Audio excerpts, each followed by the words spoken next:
Is mic on? Hey, okay. We got started already. Hello, everybody. Get your ass in the kitchen. Get up. And watching that reel was a trip down memory lane. Hi there, everybody. Welcome to Wasteland Talk. We are the co-host, Commodore Pistol and Hatter of the Waste. with a very special guest today. Holy shit, we got fucking Adam, aka Axel. Wasteland motherfuckers. Fuck you. Wasteland. Fuck you. Thanks for having me. Oh yeah, we've been trying to get you on the show for quite a while now, man. But you're a very busy man, of course. Yes. We've all got ourselves a Bloody Mary here, made Captain according Stranded to... style. Yep, Captain Stranded's recipe. We're all Ghoul Crest members. Yes. Tastes like Bull Crust. Right. Right. Thank you. We need to sprinkle in a little dirt. I got a couple small jars of Wasteland dirt. Right. We legit have one. Mm-hmm. So do I. Gotta take some with you. I just gotta do some more advertisements. Do your shit. Yeah, I'm gonna do my shit. So today's show is going to be a little different in that a lot of times we do allow like call-ins and stuff, but today we're just going to talk just to Adam, so no call-ins today. But you guys can comment like usual, and we will read your comments. But we're only going to ask each question once type of thing. So if you guys all ask the same question 30 times, we're not going through all of them. And if you missed the answer, rewatch the episode Yeah, exactly. on our YouTube channel, YouTube. Wasteland Talk. Yes, we have. That's our first announcement we'll make real quick. If you guys have been paying attention to our Instagram and our Facebook and all that, we officially have a YouTube URL that is all ours. Oh, wow. We reached 100 About fucking plus time. followers, Yay. and so now you can watch us on It's only been like Wasteland 3 Talk. years. Right? Yeah. 2 years. 3 2 years. 3 years. Yeah. No, it's been 2 years. 2 years. 20, 21, 22. 20 to We're 21, in the 21, third 22. season, Yeah. but it's only been 2 years that we've been doing the show. Yeah. 3 years. 2. Yeah, I still remember You're watching. It may have even been your first show. That was right after the first COVID shutdown in Yeah. March or April back March. when. Man, Yeah. and man, those That fucking sucked. those were some dark days. It was devastating for all That's of us. the debut Yeah, of the show. These two Yeah. got so depressed. They're like, no, we're gonna have our own thing. See what how everybody's doing. Like, since we can't be with our community this year, let's try to do it online in of sorts. Well, it's laying something on you here, but man, watching your show really meant a lot to me. Coming through COVID, I know I wasn't there for every single one of them, but especially when we were shut down, we weren't able to go out and be with our fellow Wastelanders. The event couldn't happen. It was really nice seeing that that come up on a Saturday night, and even if I was coming into it a little later or catching up on it the next day, it was a taste of Wasteland and remembering what Wasteland was about. So thank you guys for keeping this going. Well, much appreciated, Wow. man. Well, Like, yeah, we appreciate the thank you. Yeah, It's meant a lot to us too, Yeah. because it's changed a lot for us about the event. Getting recognized a lot more Oh my God. we've been going a long time, both of us, so we have friends there, of course, people we see every year, and we make new friends every year, but to be recognized by people in a sense media was really different. Oh yeah. yeah, sure the fuck was. So first day we got there, since it was my first year, Commodore decided to give me a little mini tour. Okay, here's where things are, here's the layout. We got every 10, 20 feet. Someone going, hey Commodore! Hey! Or hey, you're from the Wasteland Talk show! And I'm sitting here going, oh my, do you know everyone? People know me. I was in the midnight line waiting to go into Wasteland, of course. And I Yeah. get out of my vehicle because I can never sleep in that line. My ADHD once I get to Wasteland, my brain's on fire and I cannot sleep that first night. And really, the rest of the event, I only sleep because I'm purely exhausted from partying as late as I can type of thing, or I smoke weed. That's how I sleep most of the time, is I smoke weed. My brain just doesn't shut down easily. So anyway, I get out of my car and I start walking the line, just saying hi to people. A lot of people do that in line. There's always a little bit of a mini party in line. Yeah, first time I got to experience the line parties because I'd never been in the midnight line before. Up And- until last Wasteland. Yeah, he's always gone early with Ghoulcrest for a long So, time. yeah, that was an experience. And we a lot of times will travel separately, him and I. And because I help out at Ghoulcrest, but I don't camp with them.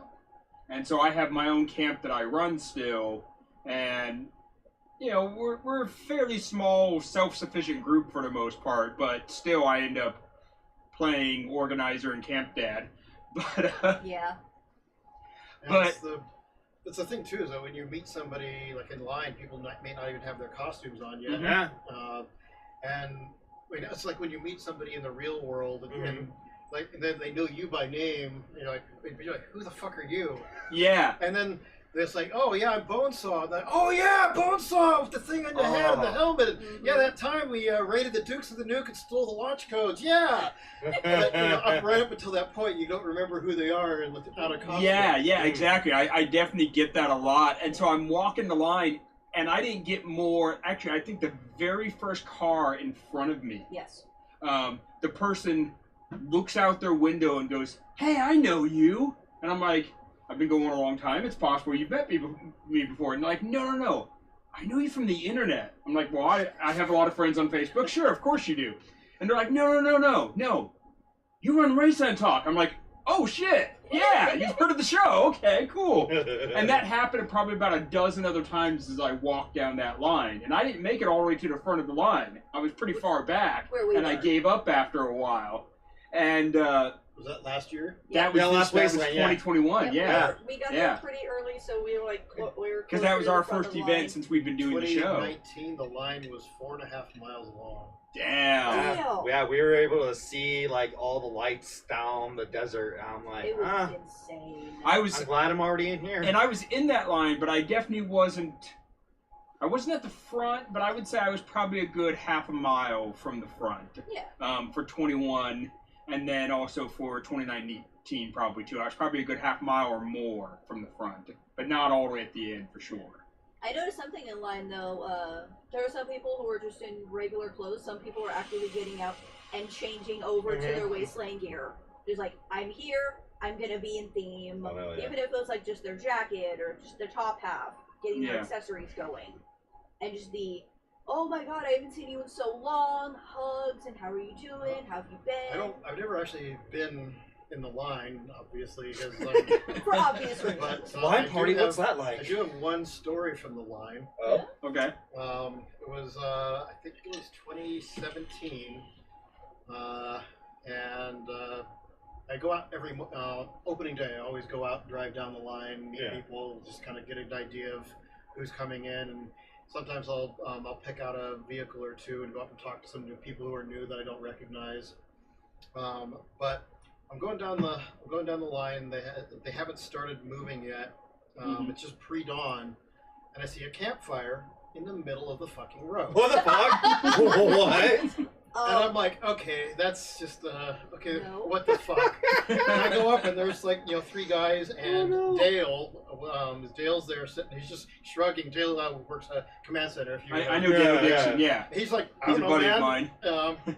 I was like, hey guys, how's it going? And I'm just standing there. They're all having a beer and just Yeah. sitting around the fire and like, so it's your first time to Wasteland. They're like, yeah, we're coming in, and yeah, he's been here before. And I kind of waiting for them to acknowledge the fact that there's a campfire in the middle of the road. And then finally, I was like, guys, what's your plan for this fire when the line starts moving?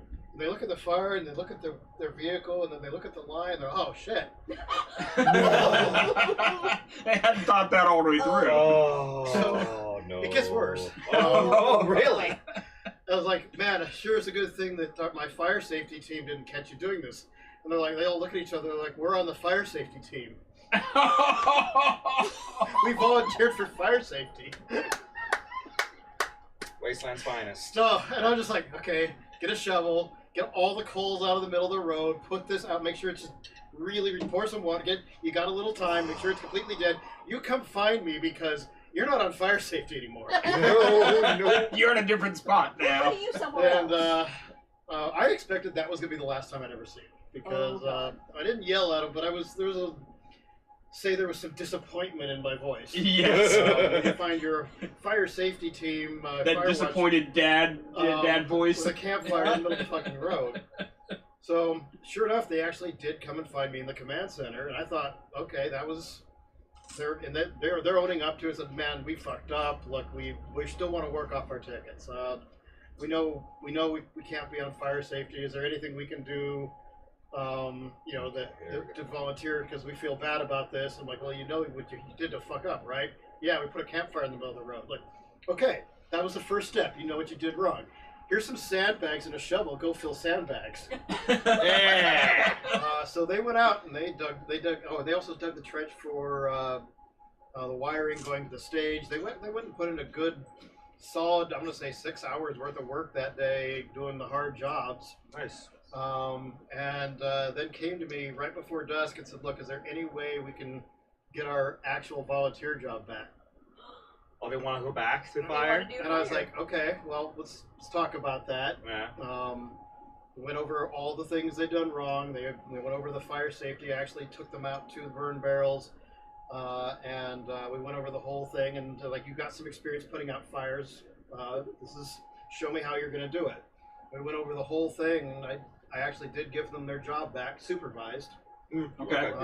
And they did a good job of it. So Awesome. there's a redemption for that. Good That's for them. good. Good for That's them. good. Yeah. We have a lot of Yeah, I'm looking at some comments right now. We got first we got Papa Bear saying, and fuck you to everyone else. Hello, Papa Bear. Fuck you. Fuck you, Pop you the Bear. first part? No, but Okay. what's the first one? Hi, Pop Pop. Okay, who was that? Papa Bear. Oh. Yeah. And then Mark Lopez from Uncle Zeke says, "Hey guys." So- And then we got what's his new name? Jason? Tin Horn. Tin Horn. Tin Horn saying, "Fuck you, must bear." He was talking about Missed. I know, but that's he literally Yeah. put must bear. Scotty's asking So what. I read how you write it. Yeah. Scotty is asking what shirt you are wearing right now. Oh, since I didn't have time to clean my usual Wasteland outfit shirt, I'm just wearing Wasteland Weekend shirt you can get at the merch booth. Wagner's I'm Gateway. sporting one of Choice's t-shirts. Nice. Nice. I like it. I like it. And then let's Add the name see. to the list. We got the Godfather saying I'm usually in costume a week ahead. Oh my god. And then we got Spanky going yo. And we got Sweet, so offensive. And Thomas Wagner going Wasteland name is Gateway. Yeah. I'm throwing it in the list right now. We're trying to keep notes because we get so many people, we forget sometimes. And if you don't use your Wasteland name on YouTube or on Facebook, of course, how are we going to remember? So, yeah, let us know. Sometimes it helps to repeat the name, something like "Fuck you, Gateway." There you go. Yeah. Fuck you, Gateway. Fuck you, And Gateway. since I'm new, it helps to keep notes. That way I remember, because I tend to forget things. Yeah. "Fuck you, Spanky." Fuck you, Spanky. "Fuck you, Godfather." Yeah, this is All right. I learned the most Now, important one. Fuck you, Spanky Road was Rash. was involved a lot in Neo. Yep. Oh, nice. Yeah. He's going by Sparky there. This is Love it. one of our NPCs. Yeah. Plus powered cable. Yeah, yeah. But- Yeah, I was curious about that. Actually, I think for Neo for next year, I want to be.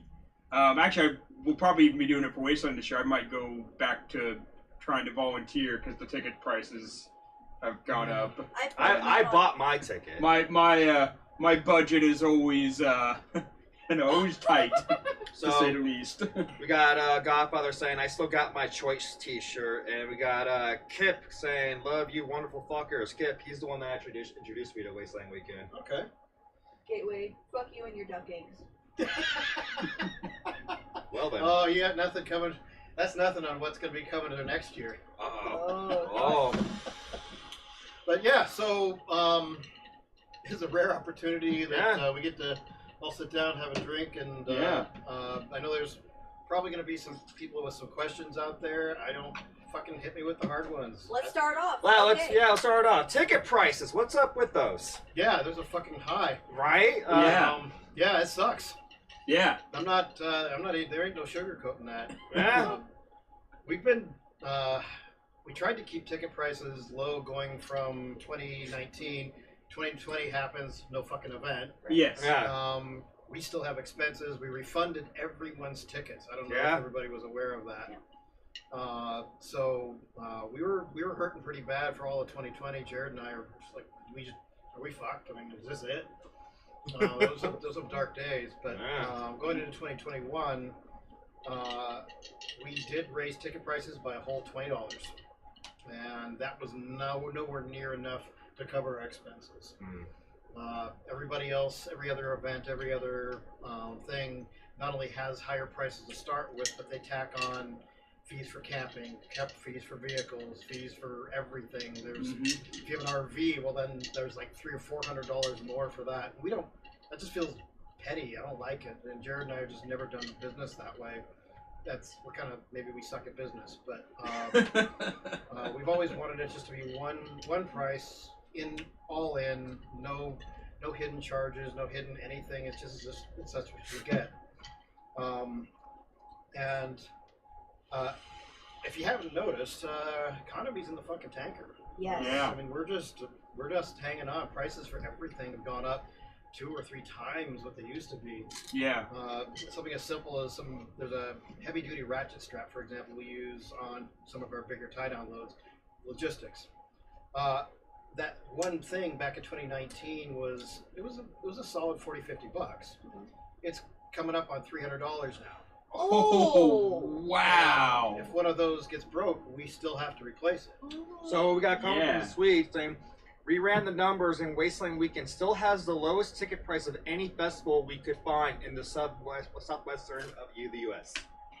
Yeah, we want to keep it low enough that it's still attainable. And we understand a lot of people don't have, this huge income to try and throw into it. Especially people who are bringing their costumes and their camps. And we'd like seeing a lot of that effort go into that respect.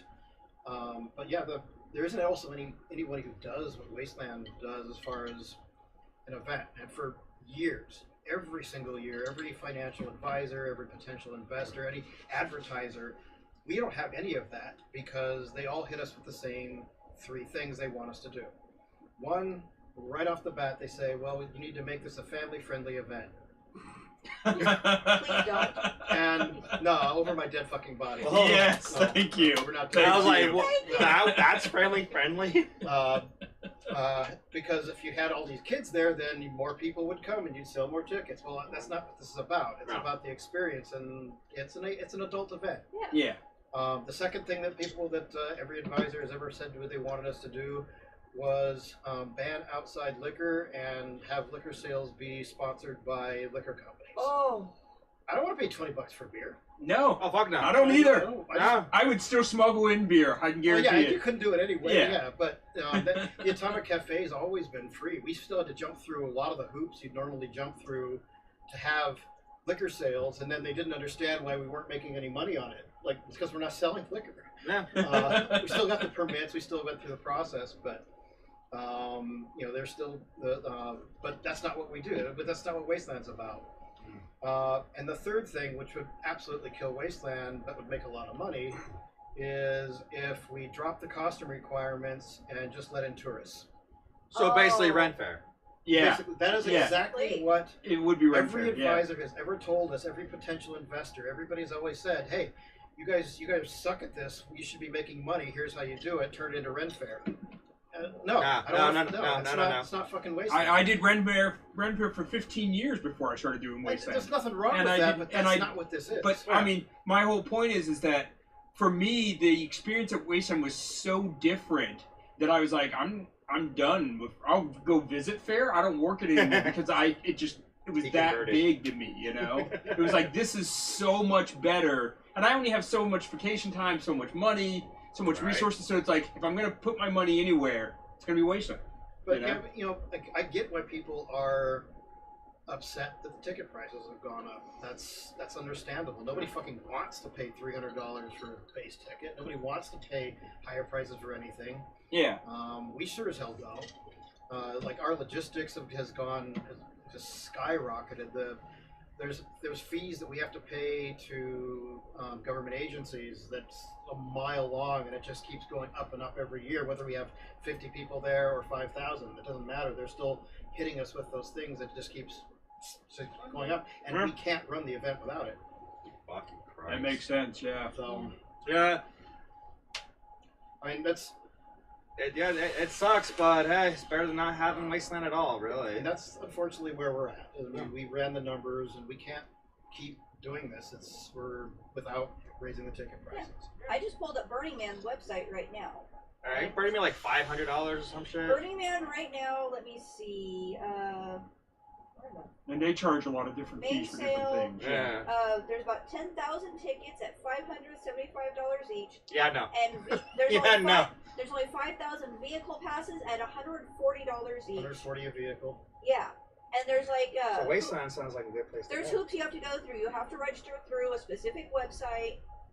Each sale has its own dedicated registration Burning Man's got its period. own merits. Yeah. But Yeah. it's, It's A lot of people go. A lot of people incomparable love it. Yeah. because it does get a lot of Wasteland does get a lot of comparisons to Burning Man. And we That's get a lot the of first thing I crossover thought of. too. There Yeah. is. There's a lot of people who do I was both doing events. Burning Man before Wasteland. Oh wow! And you still go to Burning Man sometimes, right? Not so much anymore. I know you've gone. Never say never. Yeah. We did 2017, 2018, 2019. We did. We brought the Atomic Cafe and had a Oh, small nice. wasteland Wow. camp. We were this oasis of rust and fire and all this neon and glow sticks. Oh, wow. And when you walked by, you knew it was there. Yeah. See, that's the thing. I get people will always ask me, people who go to Burning Man, like, oh, you should go to Burning Man. You'd really enjoy it. I'm like, honestly, I'd probably find my Wasteland family and just hang with them the whole time.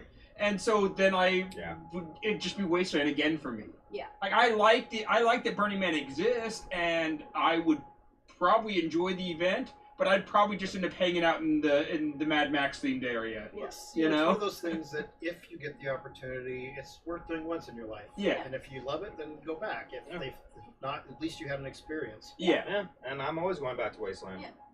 Like, I ain't missing that. That's a home for me now. Yeah. Getting back in the dirt. Yeah. Yeah. I hit 10 years going to that event, you know? I had That moments was where big milestone Yeah. for myself, you know? Man, this was not gray when I got started. Yes, when I met you, that's true. Yeah, that's one of the Neither was questions we got. this. Why is your hair gray? time. By Godfather, because also he said, I just want to drive crazy cars and play Mad Max. That's what it's the fuck about right Yeah. there. Yeah. Yeah. Yeah, this Little- wasn't gray when I started going to Wasteland either. My beard is going gray. Well, So this is we've my looked future? around at some of the Yes. people that these lifelong friends that we've only known for a decade or so, but Yeah. Wasteland is a place you go to meet your lifelong friends and grow old together and go gray together. And I like It's where I met my ex-wife. and thus now the ex-wife. Yeah, I like It's the where I fact met that my it's- current girlfriend. Yeah. Yes. I like the fact that it's not family friendly because children give me anxiety. oh, So yeah. I like the Yeah. fact that it's like you're not going to see little kids running around. I like the fact that it's like nudity is acceptable. If I want to walk around topless, I can, and I know generally I'm safe. But you have the option to. Yes, Yeah. I'm not going to be harassed. I'm not going to have people ogling over me. It's like, oh, pair of boobs, awesome, move on. And this is, I mean, to put it in, there is a price to pay to keep Wasteland what Wasteland is. And unfortunately, that price has to go up. Go ahead. So we got Sawbones approved. Oh no. And he's like, tells you to fuck off, at least you have hair to go gray. That's true. And then we got Doug Corbin going, hells yeah, from the realm, motherfuckers. For the realm! And the fact that this year, or even last year, I saw that there was constantly, hey, if you want to volunteer, you want to volunteer. Volunteering is an option for people who make, like, Heather and I, we can't afford tickets right now, so we're going to be on that first group of people when the volunteer list opens. We're going to be on it. And volunteering is it's a fantastic way to because earn your ticket. Like, Yeah. just straight off the bat, earn Yeah. your ticket. Yep. Yeah. I like money. Do you like money? Yeah. We Yeah. should hang out. Yeah. Yeah. That volunteering is the same thing as you don't have to pay for the ticket. We're not increasing the hours. It's still the same as it's always been. Which Nice, is, that's good. Those hours can vary, and every volunteer position has its own pros and cons, and has its own. Like there's some volunteer positions that are pretty easy, don't necessarily require a lot of heavy physical activity, like the audio-visual team. for the theater, or the people that help out. Well, the stagehands tend to have to do some pretty physical stuff, but there's working in the command center. If you want to start out as a volunteer somewhere and just kind of get to know people, and if it's your first year especially, command center is a great place to start. Nice. Because the gophers and the ration runners and the people that work in command, that job is every job. On a daily basis, they might get called over to engineering to assist with a vehicle repair. They might get called out to check-in to help, reset a shade structure. They might be running rations out to security and medical. It could be something blew over and they're helping that. I mean, you never know what it's going to be. It takes you to every corner of the event, and you get to meet a lot of people through that role. Yeah, it's your way to get your own Wasteland experience. And for a first timer, that sounds like For a first timer, it's an excellent place to meet start. everyone. Okay, so here's what goes If on. you've got specific skills, like in medical, volunteering at medical is another place to go. Security, and I cannot stress this enough, we want diversity. We want people from every walk of life, every gender, if you don't see your particular, if you don't see the representation that you want to see in security, well, volunteer for security. Be that representation. This is what helps make the event safe. It doesn't do any good to say, hey, wow, I wish security was better. No, you can fucking do something about it. Don't just complain online. Go volunteer. Be the person in the trenches. Be the person on the front lines, eyes, making sure that things are done safely. And that's mostly helping drunk people not hurt themselves and get back to camp. But, occasionally there are actual security concerns that we have to handle. And we have a really good team. Having extra volunteers on that team can only help. Yeah, my girlfriend worked security this last year. She was on security, and I met her at the Deadman's Bar. Okay. where we stole a helicopter and took it over there. Oh, I remember that. Right? We're gonna come back to that story. Oh, I want to hear your side of this. We got stories all over the place. I definitely But, want to hear your side. Yeah, volunteering. The I'm gonna places that we really need a lot more volunteers. And if you volunteer, if you right now, if you look at that ticket price and you're going, holy fuck, Jesus, shitballs, I can't afford that. Well, you can a place that you will almost always be able to get in is security and teardown, and or the trash pandas who help clean up the event. Those are some of the hardest roles to fill. The teardown and trash panda roles are at the end of a party. Everybody just wants to go home, and it takes somebody kind of special to have the juice to keep going after you've been partying for a week.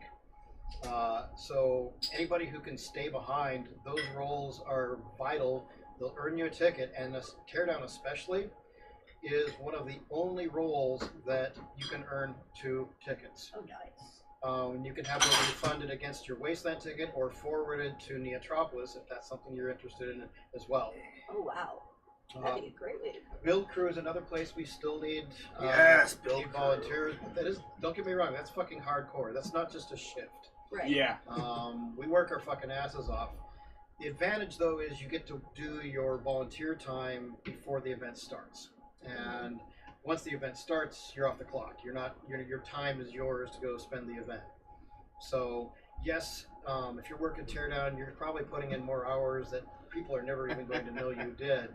But So we got Gothmark side. Can you still drive in the general campaign at night? what's driving? That's what he said. Ron, you know better than that. And then Mad Ratter's quoting something from Thunderdome. I have skills, sorry, brothel's full. Well, the brothel, I'll check. It may not be full. And then Gateway saying, yeah, volunteering is like the greatest experience at the Wasteland. Oh, and I kept to go there. Fucking check in, man. There's Yes. another good place to volunteer. Well, the pros, you get pineapples. Cons, you get pineapples. So it depends on your thought on I don't know how the pineapples. fuck that happened. Yeah. I have pineapple in the And, fridge right now. You get to meet everybody as they come in. You're the first faces that people who are arriving at the event get to see. You set the tone for somebody's Wasteland experience when they get there. And Not gonna lie, the people out there at check-in that tend to keep coming back every year, they're a bunch of feral fucking clowns. But they're back every year in the trenches, and I love you guys. So Gateway, love you, man. Yeah, we got Papa Bear saying, I fucking love Bill Crew. Yeah, actually, Faith, who is Mimsy's daughter, last Wasteland was her first year because she's only 19. And then when she went to Neo with us, she actually volunteered as part of check-in. And so she was sleeping in the RV in the line, got up at like 5 a.m. to get ready to go do her check-in shift at 7. So not only was she in line, but then she was checking in everybody behind us and us also. So I have a question. So from what I've heard from them, Build Crew is basically your place, SoCal. Would you recommend it's like if you live in that area, or like if someone lives like Northern California or out of state, if they came down if they were willing to like fly out to your place for like a weekend or two, would that be a thing for them? Projects. All right, so Build Crew has two main branches. There's off-season and then there's on-site. And the off-season Build Crew works throughout, the year, months in advance of the event. That's, again, another advantage there is you don't have to do your time during the event. But it does involve driving to our build yard. We do very commonly run build weekends where people camp out and stay the whole weekend. That's the most efficient, especially if you're carpooling in and gas prices being what they are. Oh yeah, no. It's a fun experience. There's always some shenanigans and story times sitting around a fire or something that happens on that.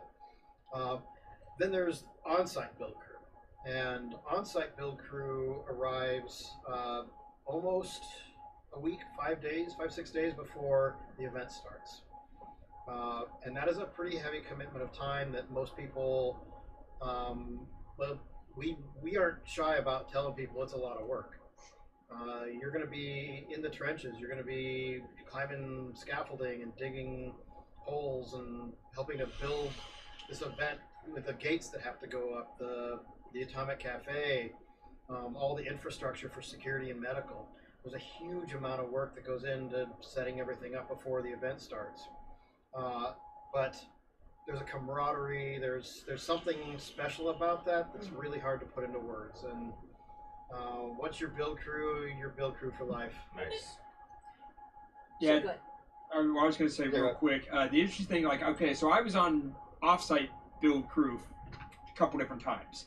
And I'm still on the group page, and I still get messages about, and I want to be on there because, just because I like seeing the interaction with people, but I get the messages of, hey, this is what weekends we're building, whoever can come type of thing, or if they're looking for specific, hey, we need welders this weekend, hey, we need these skills for this job this weekend. I still see a lot of those, and a lot of times I think like, man, to an extent, it's cheaper to buy my ticket than it is for me to drive to SoCal now. But now gas prices have gone up. But now also ticket prices have gone up, and I'm weighing my, Well, maybe that's the thing where you get in with 3 or 4 other people and carpool down for a build weekend. Yeah. And that's might be something that I might consider doing because I want to go, of course, and I want to volunteer because tickets have gone up, and by the time I get a chance to afford it, it will have gone up again, type of thing. And I'm just like, yeah, I really liked being a part of the off-site build crew. Maybe carpooling with a group of people would be a way to go. Yeah. So we got quite a number of comments on Facebook. We got Santos already swinging at you. Hatter, you have too much information on what a 19-year-old is doing. And then we got my boy Murphy from Deadman going, Deadman! Hope you're all doing well. Greatly miss you guys. Fuck you, Deadman. Fuck you, Deadman! Deadman! And then we got Gateway going, by the way, there is a definite ratio of pineapple to line time. More pineapples means shorter wait time. So all the pineapple is what you're saying. Yes. And then we got Doug Corbett going, haha, I used to drive from the Bay Area every weekend to Adams. Worth it. Yeah, We got yeah. some comments on YouTube as Yeah, well. what we got on We YouTube? got Forever. Gateway. Let's see. That's what killed Southern Fair for me, and I haven't been there in 7 years. Probably talking about kids. Go. Oh, probably. Yeah. That was Ratter. Every Wastelander is required to buy a Cali lottery ticket and donate it to Wasteland. I don't think that's a good idea. Mm. And then yeah, basically people's just like, yeah, Bill Crew's awesome. Yeah, you really are Bill Crew for life, says Papa Bear, because that's what Papa Bear pretty much does for Yes. volunteer. Yeah. Yeah, Pop Bear's done that for a long Kicking time. ass this Oh, year yeah. for Neil. Like, fucking such a hardcore fucking worker out there. Like, he'll be off fucking his shift and he'd still be busting ass doing something. He actually drove back down from Bay Area to help us out with Teardown. Damn, dedication, that man. And we got the Mad Ratter going, my SO is a mechanical engineer and he loves making shit. That's good, Sign that motherfucker up. right? Let's see. So we covered the first part. Second part, the vaccine requirements and the lack of. So, there's been an announcement that's gone out that we're going to be lifting the vaccine requirement, which met with a lot of varied responses, shall we say. Mixed responses. That's a good way to put Everything it. from fuck yeah to I hope you all die in a fucking fire, you suck, you want to kill everyone, and everything in between. But we have been listening, and primarily listening to some people who are a little closer to the middle and not the fringes. Makes sense. Yeah. And There's some legitimate concerns in there There's somewhere. some legitimate concerns. We're taking it to heart. And ultimately, this is an event we were trying to make this event for all Wastelanders. And what's going to be safe and what's going to allow the most number of people from all walks of life, all political leanings, you've been back in the day, Hatter, when no one gave a shit about this crap. We were just all just Wastelanders around fire. Yep. That still exists, and I want that coming back, but we have to do that in this world of COVID. So, Much more polarized world than it used to be. we're looking at our policies, and we're looking at some ways that maybe we can make most of that happen. There will be an announcement coming out on Monday where we address the concerns. We're going to talk about our vaccination policy. We are going to have one. And I think we've got a way forward that people are going to, again, mostly in the middle, understand and be on board with. As soon as that's posted, we'll be posting it to every social media that we're on. Yep. So keep an eye out for that. Also, on that, kind of in that same vein with ticket prices and some confusion and a little bit of uproar about the vaccination policy, which we weren't very clear on. When we are clear on this and we have established it, Jared and I have been talking. We haven't set a date yet, but we're talking about extending tier 1 ticket prices for a week, possibly another 2 weeks, to let people get in on it who might have still been on the fence whether or not they were going to go. Yeah. So that's cost good. review. That's good, yeah. but yep, more on that Monday. Yeah. Well, That we makes look, sense. we look forward to We'll be hear sharing it. the announcement. So, question with that. So, do we know when the volunteer the post will be made, like the list being open, so people can try to volunteer, and that way, how to phrase it? When do volunteer applications go live? When do those go live? And then, if for some reason, if someone isn't accepted, will they have to pay the last price plausible to get in? Or are people even rejected for volunteering? Occasionally, yeah. Okay. Where sometimes it bogs down in the system is when we have somebody who, say, volunteers, for example, for teardown. And then we don't know who they are. We send them out a message, and we're like, hey, especially if it's somebody new, we're like, this is after the event, and you've got to be there for 4 days at least. And they're all, oh my God, fuck, I didn't know what I was signing up for. Yeah. We're like, okay, good. That's why we're asking. Yeah. make sure we're clear. Maybe there's another volunteer role that would be better suited for you. And we work with their availability and try to slot them into some place that works better for them. So it isn't that they got denied or kicked out of the system, but it's rerouted. Yeah. That can sometimes take a week or 2 or 3 before that happens. And yes, that could kick it up a tier as the ticket prices increase. So I'm not entirely sure yet how we've managed that, except that if we have received applications in the past and somebody kind of got put in that limbo status between departments or being redirected, that we have honored a tier 1 ticket. Okay. I'm not entirely sure how that all works. There aren't a lot of people who get rejected, like entirely rejected. Right. There's a few. They probably did something to earn it. They exist. Yeah. There's a few people who have in previous years no-showed on their volunteer position, in which case they don't get to volunteer. Okay. That's if you fuck that up, you can go buy a ticket. Yeah. And sometimes it takes a little while to find somebody the right niche. Like what is the job that they like doing and they have fun doing and being a part of, what team that they enjoy working with. Okay. There is a path through that. I'm not 100% sure how it mechanically works. Yeah. Okay. Let's see. I'm going to read the one on Facebook since it's related. Sure. Someone's asking, Doug Corbin, how do we find out if we have a ticket we haven't used? Because I know, what was it? At some point there was like a rollover thing. Oh, because of like how people bought tickets for a 2020 Wasteland, and 2020 Wasteland never happened, and some got refunded, others they hold on to it to get rolled over for 2021. Because that's what happened with me. Mine got rolled over for 2021. So how would people find that out? Well, it's not infinite. Right. Like if you don't use it within like a year of, if you did your teardown and you earned 2 tickets, for example, that's good for like the event you just attended or the next event. It is not an infinite. We don't keep track of that infinitely. Okay. Like 5 years later. Oh yeah, back in that day you did that for us. Yeah, come on in. If you've earned a ticket somewhere and it hasn't been redeemed, if it's been more than a year, probably isn't in the system anymore. Okay. Except for you, Doug.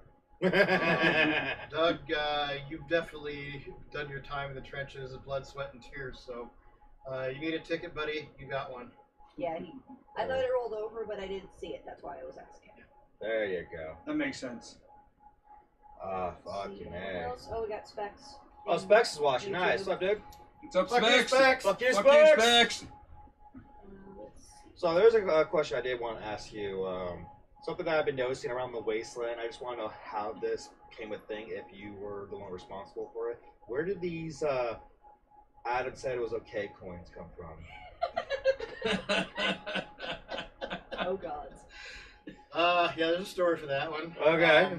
So it was I think 2017. It was first year at the new property. And I'm walking out to bumfuck way out in general camping. Yeah. And it's about dusk. There was something, I was going from point A to point B. I was out there for some reason. I don't even remember what the fuck it was now. But I look over and there's some guys that got some block of wood and it's on fire and they're kicking it around and they've got some kind of game going that with like it is embers kind of scattering everywhere. Oh, And no. I kind of stopped for a minute and I'm looking at it, and there's part of me that's going, yeah, it kind of looks like fun, but also, fuck no, someone's going to light their goddamn camp on fire. And I'm looking around, I'm not seeing a fire extinguisher. It's like, okay, this is definitely a fuck no. Yeah. Oh, wait, there's a shovel. Okay, so they're not complete idiots, but yeah, I'm going to have to, So I walk up and, like, so hey guys, what's going on? And they're like, hey, don't worry about it, bro. I'm like, yeah, okay, so, this looks a little dangerous. They're like, no, man, it's cool. Adam said it was okay.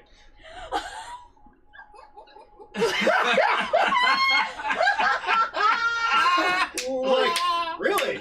You don't say. Like, because I don't know. I mean, like the guy's kind of an asshole. I'm pretty sure he'd have something to say. He's like, no, bro, it's cool. Adam said it was okay. And they just keep doing it. So I'm just sitting there like, okay. So they somehow didn't notice the radio, and I just get the radio. I'm like, Adam to security, and their eyes get big and it's like, oh fuck, no. They're they put it out. And Fuck. so I think I'm gonna blame Erin Ginger because I told her the story, and then every time I catch somebody, every time I see somebody doing something, it was Adam said it was okay. Like, yeah, that was. Damn. That's where that came from. Yeah. Now there's fucking stickers. For fuck's sake. Yeah, there's stickers, there's coins. Cause like I remember I was at the casino. I saw fucking stained glass. What the hell? What the hell? So Yeah, I was at working. I think I was 18 or 19. I was at the. So it was definitely yeah, one of those 2 years. I was at the casino playing craps, and this one guy was like apparently lost his thing, and he just handed over to the guy running the table. Like, here, this coin. Adam said it was okay. And he's like, no, not here. It doesn't work. And he's like, okay, what about this one? Jared said yes. Damn. And I was like, where did these come from? What the fuck? Well, like you kind of have to have been to Wasteland a few times and know who people are for the joke to be funny. Yeah. Yeah. And then I remember the first time I met you, you didn't know who the hell I was. Yeah, apparently I didn't. So Yeah. I go to the Gold Crest, Get to the story. 2017. Yeah. And I just, because, I'm kind of used to it, just like walk up to the place, like I own the place, walk up to the door. Big dude gets in my way, he's like, hey, how can I help you?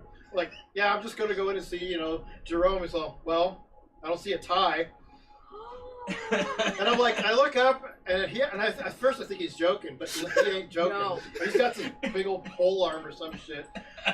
I'm like, so, like, I don't have it on me. He's like, well, you have to earn one then. I'm like, okay, touche. And I just walked away. So that actually happened to me too, though. I got rejected from Ghoulcrest. It was Not by me. Not by Commodore. No. But it was 2017, and we had other doormen who had never met me. And I walk up not wearing my tie, same thing. And they're like, oh no, so Ghoulcrest, okay, so I never took a tie from Ghoulcrest. I owned this tie already, and I had already decorated it with the skull and the chains and tattered it up. And so I always told Ghoulcrest, like, if you guys are going to tag a tie, I want you to tag the tie I already wear. Yeah. And so it took them a while to do it because they kept forgetting to bring their stencil to the event. They would just always tag stuff pre-event. So anyway, so 2017, my tie still isn't tagged yet. And everybody there knows me. I work there. I help out. And the doorman, whoever the person was, didn't know me. And they're like, where's your tie? And I'm like, this is my tie. And they're like, that doesn't have a Ghoulcrest logo on it. I'm like, yeah, I know. I work here. I'm staff. Oh no, we can't let you in. And so I scream past them. I'm like, and I see Major there, and I'm like, Major, tell these people to let me in. Tell them who I am. And they're like, oh yeah, let him in. He works here. And I go up to him. I'm like, you guys have got to fix my fucking tie and get it tagged for me. And so it ended up being at Hunter's Night, where they finally tagged my tie because we're at their house and they have the stencil there. I got specs going. I wonder if Adam remembers when I tried to claim his bounty with the stripper pole truck. Oh, yeah. Damn. One does not forget that. Fucking No. So we got Gilly saying I'll have to put that somewhere in one of my games. Adam said it was okay, and see if anybody notices or knows. Yes. And then Dogs goes, sounds familiar, haha. And then Oliver says, fuck you, Adder. We got Sweet going. I have used Adam said it was okay at least like a dozen times. But in my defense, in each case, Adam did say it was okay. There's another variation on that story, too, actually. Yes. That it was the same year. That 2017, we were trying to set up part of the wall panels around the gates, and we never set it up like this before. It was brand new, and this is the truck, which is now the Warhorse, was still looked like just a regular black truck. We hadn't decorated it yet. Okay. And I knew we were going to be ripping the doors off it and doing a lot of work on it, so I kind of didn't give a fuck. Okay. So I come over, and one of the guys that was working on crew He looked kind of like Darren, except he was, you know, bigger. Okay. Kind of blanking on his name right now, but like really strong on the build crew. He's like, I can't figure out any place to attach these wall panels to the truck. So let's just like grab the screw gun and a screw just right into the fucking door panel. He just screwed it in. It's like, just do that. He's like, no, I really? Like, yeah, just screw it to the side of the truck. I'm like, really? I'm like, yes, really. Here, you do it. And he's like, I think he thought it was a trap or something. And he's just the self-tapping screw just into the door panel of the truck. Like, yeah, do a bunch of them so it doesn't tip over. And I walk away. Not like 5 minutes later, he's down on like the second panel or third panel now, screwing it into the side of the truck, and Tim comes up. And Tim's all, what the fuck are you doing? That's Adam's truck. What are you doing? And the guy's like, no, Adam said it was okay. He's all, the fuck he did. No.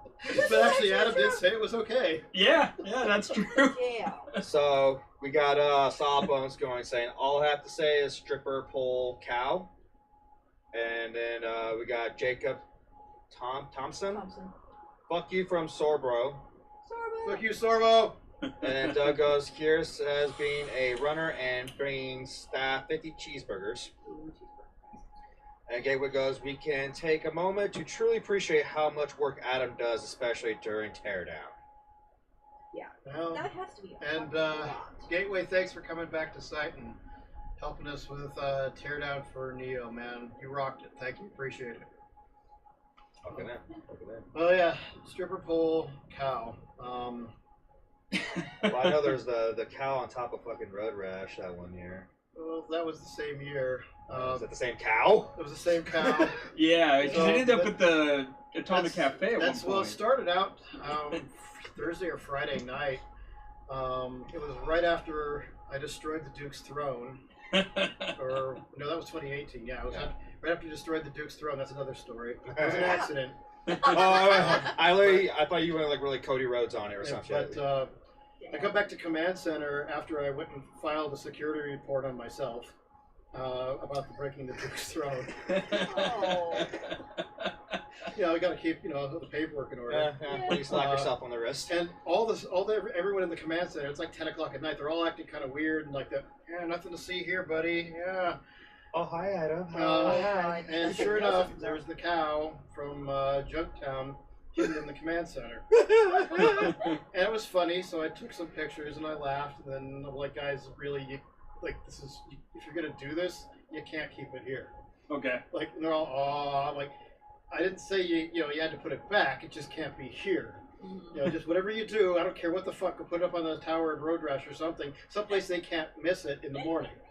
Because they're going to want it back. Yeah. I didn't mean literally go put it up in the tower in Road Rash, but apparently they did. Well then. It's Road Rash. Come Saturday night, me and some of the Dukes of the Nuke and a few other people were running around getting into trouble because we were really drunk. We just got caught stealing the throne out of the Thunderdome, and we had to put that back. So that's another story. I'm like, hey, so is that cow still around? And like, no, they chained it up. Somebody's like, no, that's what's.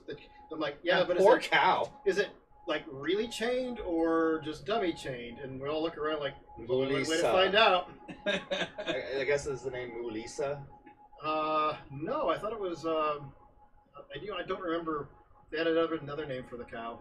Okay. But so we go over to Junktown, and sure enough, the chain, it's got chains all over it, but they're not actually attached to anything. Oh. So somebody, we jumped on the grenade, ran into Junktown and created a distraction while the rest of us grabbed the cow and ran down the street with it. Now, we're not being subtle at all. Like, as we're going down the street, we're like, hey, fuck you, Road Rash, move! Every camp we're stopping by, the DXC, hey, how's it going? Hey, just waving, and everyone's watching us run down the street with this cow. And we get all the way to the Atomic Cafe. Of course, now there's a crowd following us because what the fuck. Cow. And we get the cow up on the stripper pole, and there's this whole crowd's forming now, and I opened up the Atomic Cafe because, you know, executive privilege, just started grabbing bottles out and like, you saw nothing, you saw nothing, you saw nothing. Jail. Yeah. It works. Amazing. Fucking amazing. But officially, I have no knowledge of that. Got it. Duly noted. So we got Commander Bacon watching, going, "Bah, fuck Fuck you. you," from the goat fucking heads. Love the goat heads. They're Oh, good yeah. people. Fuck you, goat heads! Good. Fuck you. They helped do the portos. Yep. Yes, the actual shitty job. Yep. Like it's, the shittiest job. Job that's got to get done, and they do a good job of it. Fuck yeah. Yeah, we actually did a show from Commander Bacon's home in his backyard. Yeah. It was one of their guys. It was Bo. Bo's birthday. Who's also watching. And so we went down and we stayed at their place in a camper that's like parked in his front yard, and or in his driveway, and we did a show from their place, which was really cool because we got to see Ron when we were down there. He took us to the saw the Cal City. Yeah, he took us to his storage yard where he's got a bunch of the vehicles, and that was just prior to Wasteland 2021, and like he was there and he's telling us like, yeah, I've got all these vehicles here, and several of them don't run because of whatever reason, and he's like, I've got X amount of days to get them running before Wasteland. Damn. fucking A. And then what there? Hold on. We got a question from Matt Ratter. Is the Thunderdome going to return? That is from the group Death Guild, so that's honestly up to Death Guild. Don't know yet. Yeah. We'll find out. Yeah, that's their call. Yeah. Wasteland doesn't own that. It's a maybe. We'll see. Yeah. Here's a question. What's something, the things you've seen over the years at Wasteland, is there something that hasn't been brought to Wasteland yet that you would like to see? Ooh. Actually, a lot of things. Okay. All right. Yeah. Give us examples. So, well, for one, tying in, like, online Wasteland is not Wasteland. That's a bunch of people who have a lot too much time on their hands and get way too caught up in a bunch of shit. You're totally going to forget the first minute your boots hit the ground, you get your beer out. That's the real Wasteland. But, Yeah. Something that I've always wanted to see that's never happened is the bingo cards. You know, the same cars or costumes, or sometimes it's a miniature even that somebody doesn't even realize it's a miniature. There's always these things that keep showing up and be circulated in the groups. And that picture, once somebody posts it, it shows up 10 more times, like sometimes even in the same day. Oh, like day Yeah. before. It's the bingo. Gotcha. And there's been some cars that are actually pretty cool that are on that bingo card that they just get circulated in the groups. I want to see one of those cars actually show up at the event, even if it's just a remake of one of them. It Okay. doesn't have to be the real car, but Sure. you know that stupid car they said, oh, he made it in the desert. He completely rebuilt it in the desert with a rock and a sharp stick. Not true, but it's a cool car, and he did build it from the parts, Yeah. made out of that thing. Well, I'd love to see somebody build that car, bring it to Wasteland, have that story, make up a new story. Yeah. There you go. Play that bingo card for fucking real at the event. Yeah, there you go. I like that. Okay. I see what you're saying now.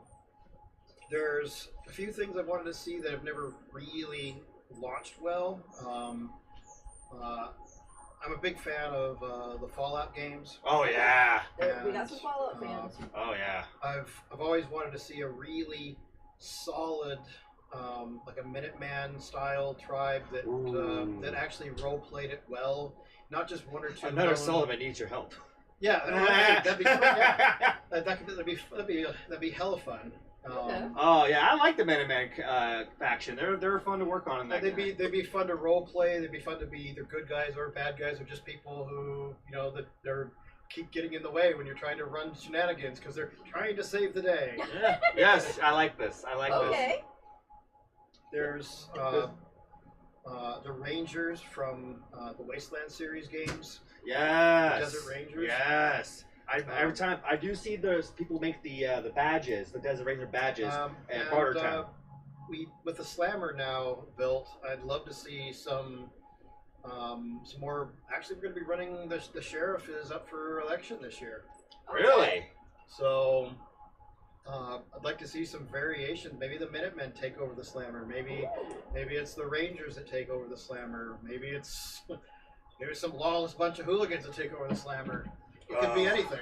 Speaking of the sheriff being up for election, Uh-oh. something Yes. I want to ask about is the mayor up for election this year? That's a possibility. Because Ms. Mayor told me that she holds the title for 2 events, and that this would be technically her 2021 was technically her last event holding the title, and so for 2022 there should be a new mayor. We're gonna work on how that pans out. We've tried to separate a little bit some of the shenanigans and lore that is just for fun Yeah. Yes. from the mechanics of like tribe management and that kind of thing. Yes. So the lore is very flexible. We're not trying to have a set lore that everyone has to adhere to. We have our own stories, and sometimes they intertwine, and sometimes they don't. We're just making the shit up. Yes. Yeah. It's for fun. Yes. Our made up shit can be completely different from somebody else's made up shit, or we can mix and match it. Mm-hmm. So the mayor, the original mayor of Wasteland City, was a buddy of mine from Burning Man, who just walked around with a top hat and a pair of bolt cutters that he called the key to the city. That's smart. I like it. And he just introduced himself as the mayor and became the mayor because there wasn't a mayor. Gotcha. I like it.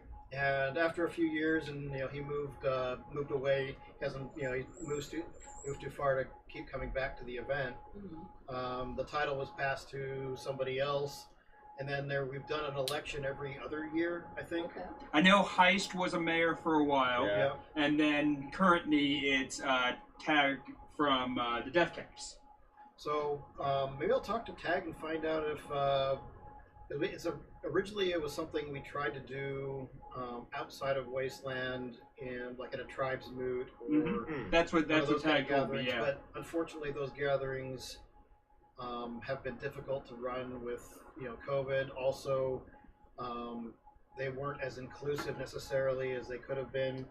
Some of the locations and tribes and groups that were running them have moved on or forgot that there were other tribes that weren't included. Okay. So I don't know that it's necessarily something that we as an event like officially need to take over, but maybe give it a little direction and see where it goes. Guide it a little Just bit. guide it somewhere. Yeah. So I don't want it to be like the mayor. Mayor doesn't actually have any real authority. A sheriff Mhm. doesn't have any real authority. These are made up roles that we're just having fun with. Yeah. Oh yeah. So that process is something we can just make up. It doesn't have to be set in stone. Yeah. So the main reason I ask You want Yeah. the mayor? is, well, not only that, but Ms. Mayor herself asked me if I'd ever thought about being mayor. And myself and Ms. Mayor have had a rivalry for several years. A friendly rivalry in lore. Yeah. It started with, there was a VIP for the casino, and we were both at Winter Games, and there was a bidding war for it. And the bidding war came down to me versus her. I happened to have more caps and just outbid her. So Yeah, that started yeah. a rivalry. Well, what ended up happening was that same weekend she got sick with something. She ended up leaving the event early. Probably not long after that bidding war. I come home to messages on Facebook of, "How dare you, Hatter? I will have your head," type of thing. And so I messaged her because I've known her for several years, and immediately said, "Hey, you want to be villain? You want to be enemies? Let's be enemies. I want to play this game." And so we became in lore enemies. So then that next year, for my most wanted, I let her be the person who was calling the bounty on my head, and then so I ended up having a. What was it? It was a. I think that was one of the years I did the duel. Did the duel. dueling boxes? Yeah, did the dueling boxes. Yeah. Or something like that. But anyway, I ended up giving her one of the items that you would have to go to collect, because I made it a bit of a scavenger and you have to collect more than one thing. And she had the final item to grab, so that you'd be sure to meet her, and then she would give you the last piece and be like, get his head for me type of thing. Nice. And so we've played on that lore of us being rivals. So when I ran into Ms. Mayer at the Slammer at Wasteland 2021 is when she asked me, she's like, because we've had this long rivalry, I think it'd be a lot of fun because we can write the lore, however, and basically you took the mayorship from me because we're rivals. I'm like, I really like that idea. But also, yes, being mayor, just so I can brag about being mayor. Yeah. Well, part of me wants to make it something that like tribe leaders or somehow people who are involved can vote on, but also it's a minefield that can be a lot of fun to make fun of politics, but then there's people that don't realize you're making fun of politics. Oh yeah. Did you want a beer? I want another beer. All right. Especially if we're going to talk about politics. Oh, yeah, Right. Hold on, I got a beer for you.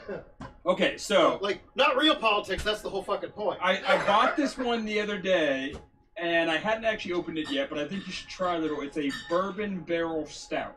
Ooh, that sounds good. Try a little of it. Yeah, I got it from our local brewer, one of our local breweries here. Officially non-eatable. That was a conversation earlier. Yeah, one of the things, like with the show, we've got Hatter's campaign for mayor, and it's a low level. We're trying to get Commodore to perform on the main stage as one of the DJs. I mean, Those are the two there's things. there's another possibility I'm just throwing out there, since we don't have anything really solidly planned, is like how many more episodes of this is there going to be before Wasteland? Like every Wasteland couple of Weekend, weeks. that's our season finale. Yeah, So we'll start our so next season after. wait, we've Yeah. got how many weeks before the event? 15. 15 15? weeks. 15. 15 weeks? Yep. So there'll probably be about 6 or 7 more Tough. episodes of this before the event.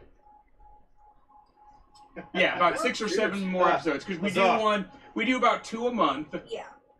So every other week basically. So there'd be about 6 or 7 episodes. It could turn into a giant clusterfuck, and so it's not necessarily something we have to do, but interviewing some mayoral candidates might be a fun thing to include on the show. Okay. I Yeah. still don't know how that's going to play out. Not including you. Yeah, you get enough airtime on here as it is with your ego. Same thing with the sheriff. I mean, you could interview sheriff, candidates for sheriff. Yeah. That's Okay. Speaking of which, Doug says Captain Walker for sheriff. Oh, Captain Walker for sheriff. There we there's go. that could go really bad. Sheriff Walker. Okay. Sheriff Walker. Yeah. And just whoever does end up with the mantle of sheriff is officially in charge of the Slammer for the following year. Nice. Ooh. So yeah, this could get interesting. So Santos again calling you out Uh-huh. in regards to the bid of our VIP status. Yes. Didn't you 5-figure discount some of those caps, Hatter? I 5-finger discount my starting pool, yes. And then Pop says no yeeting.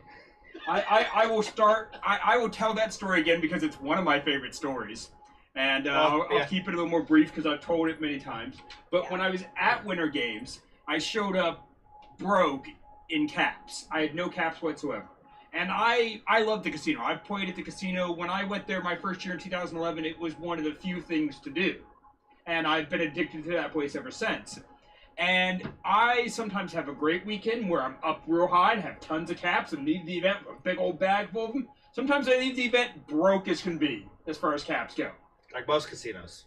So, that particular year, Wasteland, going into that event, 2017 of Winter Games, I was broke. We also happened to have a dust storm that came through the event. So the casino had been open during the day for like a brunch, noontime type opening, and they had everything out, all the tables and all the caps. Well, there were dozens and dozens of caps. Sorry, it's just time. How much time we have left till Wasteland? 137 okay. days, 2 hours, 47 minutes. And so there was dozens of caps out on the tables. They just left them when the dust storm came in, and they just fled. And I said to myself, that's too easy. It's still daytime. If I come back at night, or the sun is going down, and they're still out like that, I'm taking caps. No one's watching them. Nobody cares. So, and it's fake money. So, sure enough, an hour or two later, the sun's going down, and I come back, and they're still there. So I just walk into the casino, nobody's around, and I just filled my pockets with handfuls of caps. Snatch and run, yeah. Also, if you're new or old or returning or veteran or a wastelander in general, this is not an endorsement of stealing shit. Yeah, Stealing cows. do not do what he did, even though he was successful at his drones, job and he got what he wanted. This is you were going to return them to the casino later. Oh, yes. Yeah. Yes, I absolutely did. Yeah, oh, yeah. So I absolutely did. So then I'm like, okay, well, one of the main goals I came here this weekend for was to get a VIP pass. I've wanted one for years. I've been a regular at the casino. I've just never had a chance to get one because a lot of times the bidding war just goes so high and I don't have enough caps. So I'm thinking, well, they may not even have it this weekend because they said that they were going to auction one, but now with the casino just closed, I guess I'll just hold on to these caps until Wasteland. And I've got some caps to start off the event with. Great. Well, they ended up doing a late night. The Wolves had a big barracks-style tent.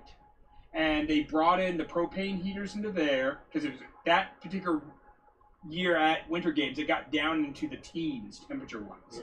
So it was like 11 degrees outside. And so, so cold that if it was raining, it would be snowing, And so they bring a bunch of the propane heaters into the big barracks, and everybody goes and hangs out in there. And so the casino decided, okay, we're going to bring over a table, and we're going to play some blackjack and some poker. And I'm like, well, there's my opportunity. Okay, cool. So I reach in my pockets, and I put out my caps on the table. And I realized I pilfered probably about 70 or so caps. Not bad. And in the 45 seconds I was in there trying to get out quick, I turned that 70 some odd caps into somewhere around 500 some odd caps by the end of the night when they do the VIP thing and they auction it off. So yes, some of those caps were 5-finger discounted. I paid enough for the VIP pass that just about all of those caps went right back to them. He always wins. Yeah. Hey. And then we got Captain Walker going, robbery. Right? And I've already told that story to Disco and several other casino members, and they're just like, well, we didn't catch you at the time, so good on you. I guess you're not on our ban list? I got one and only one casino story because I've only actually ever gambled in the casino once. And I'm going to say this because it's another reason this is an adult event. Oh, no. So bear with me on this. I got my bear. Yeah, why would gambling in the casino be an adult event? Well, let me tell you. I've never gambled in there before. I'd never had time. Finally, there was this one moment I have a chance to do it, and I'm walking by, and they're like, "Hey, Abby, you want to gamble?" I'm like, "I don't have any caps." And the guy at the door is like, "Bam, just put some caps in my hands." I'm like, "Well, now you have caps. Go gamble." I'm like, okay, that was easy. That was an easy sell. Yeah. So I walk in, and Aaron Ginger's running a table. I'm like, okay, well, this is going to be interesting. I sit down, and it's a Swede and a few other people, and we play a little bit, and it's just playing blackjack, and finally, I just keep winning. Swede, he's out. I've taken everybody else's caps. A whole new group of people come in. And I've got this giant pile of caps on my thing. I'm like, Aaron, are you just manipulating the cards here? She's like, no. So again, it keeps coming down, this huge fucking stack, and I'm like going, it's like 18, hit me. Like, really? Yeah, hit me. Boom, 21. Motherfucker! So I've got this, and I'm actually trying to get up because I have things to do. I need to get away from the table. So finally, I sit there with this pile of caps, looking around, like, okay, And it's just it's three guys I don't know. I've never seen them before in my life that I'm playing with here. And I'm like, all right, first one to get their wang out gets a pile of caps. One of the dudes, just, bam, he's up and his dick's out on the table practically. Just like, the rest of us are like, And here you go. except for one guy. The one guy on the other side of the table is like, just no. And Aaron's all, no, he didn't watch. So I take half the caps and slide it to the guy here. And I'm like, get it out again. And I take the other half and I start pushing it toward him. If you take these caps, that's consent. You have to watch. And he looks up and he's like, okay. And he leans across the table, starts pulling the caps, and then looks up. The guy's all, bam, whips it out again. Wasteland. Wasteland. There's something you don't want your kids explaining in school. No. Yeah. But I will say, I like the fact that, obviously, because last year was my first year, learning everything, kind of figuring out how things work. I love the fact that so much emphasis was put on, like, checking in, like, anytime you went into a camp, hey, how you doing? Are you hydrating? Checking in Do you with need water? consent. Everyone was, like, super friendly. Like, I think I only saw at one point one person, like, stumbling drunk. Like, consent was key for everyone. Anytime you had something, do you consent to this? Are you okay with it? If you didn't know what it was, they would explain it to you. I love that fact. And the fact that that's an atmosphere where it's encouraged, it's definitely, no, this is how things are. And that was amazing. You know, That's dark. I mean, there's, to be fair, you do still have to be a little on guard because the real world, and there are some people out there who aren't like that. But for the most part, I have been, over the years, very pleasantly surprised at the responsibility that a lot of Wastelanders have carried forward in ways you might not have even expected. I mean, I overheard a conversation the first year the Rust Devils had their limousine out there. And I'm not even sure who the hell was in the limousine, but I overheard this conversation coming from it. There was obviously, a guy and a girl who were making out in the thing. It was rocking a little bit, and then it stops, and one of us is like, "Yeah, I'm really drunk," and the other person's like, "Yeah, me too." Okay. And there's like, "Do you want to do this tomorrow?" Like, yeah, maybe we should. You know what? Let's just. I don't think we should do this right now. Can we do this when we're not drunk? Yeah, that sounds great. What camp are you from? Yeah, this and that. And they just talked it out and went their separate ways. Oh, that is awesome. But I was like, that's right there. That's how that should have rolled. Yeah. Great. That's, oh my god. That's like a that. great I actually story. never heard of that. Yeah, it was, That's fucking great. another one that was I was actually handling a real security incident. Somebody, there's always somebody. This is do not ever fucking do this. Every year there's some dumb fuck who shows up, takes all their drugs in one day, and then gets the very expensive fail ride in the ambulance with the flashing lights out of the event. Then they spend the rest of the event getting their stomach pumped in the hospital. That was a very expensive bunch of drugs, a very expensive ride. You didn't even get to enjoy your drugs, and you're in the fucking hospital. Don't do this. That's fucking dumb. But that happens every year. And it is 99.9% of the time the person who brought the drugs that did this to themselves. Yeah. But we always investigate and make sure that this wasn't something that involuntarily was put on someone. Yeah. I'm investigating and holding down the fort at security while security is actually checking in on some other people from the camp to make sure everybody else is okay. And I see stumbling down the street one of the war boys, and they all kind of look alike with the white paint. This is 3 a.m. And a very, very drunk, blonde, attractive girl stumbling with the war boy, and I happen to know we'd actually fired that person from the Atomic Cafe because they were too drunk to work earlier in the evening. Oh wow.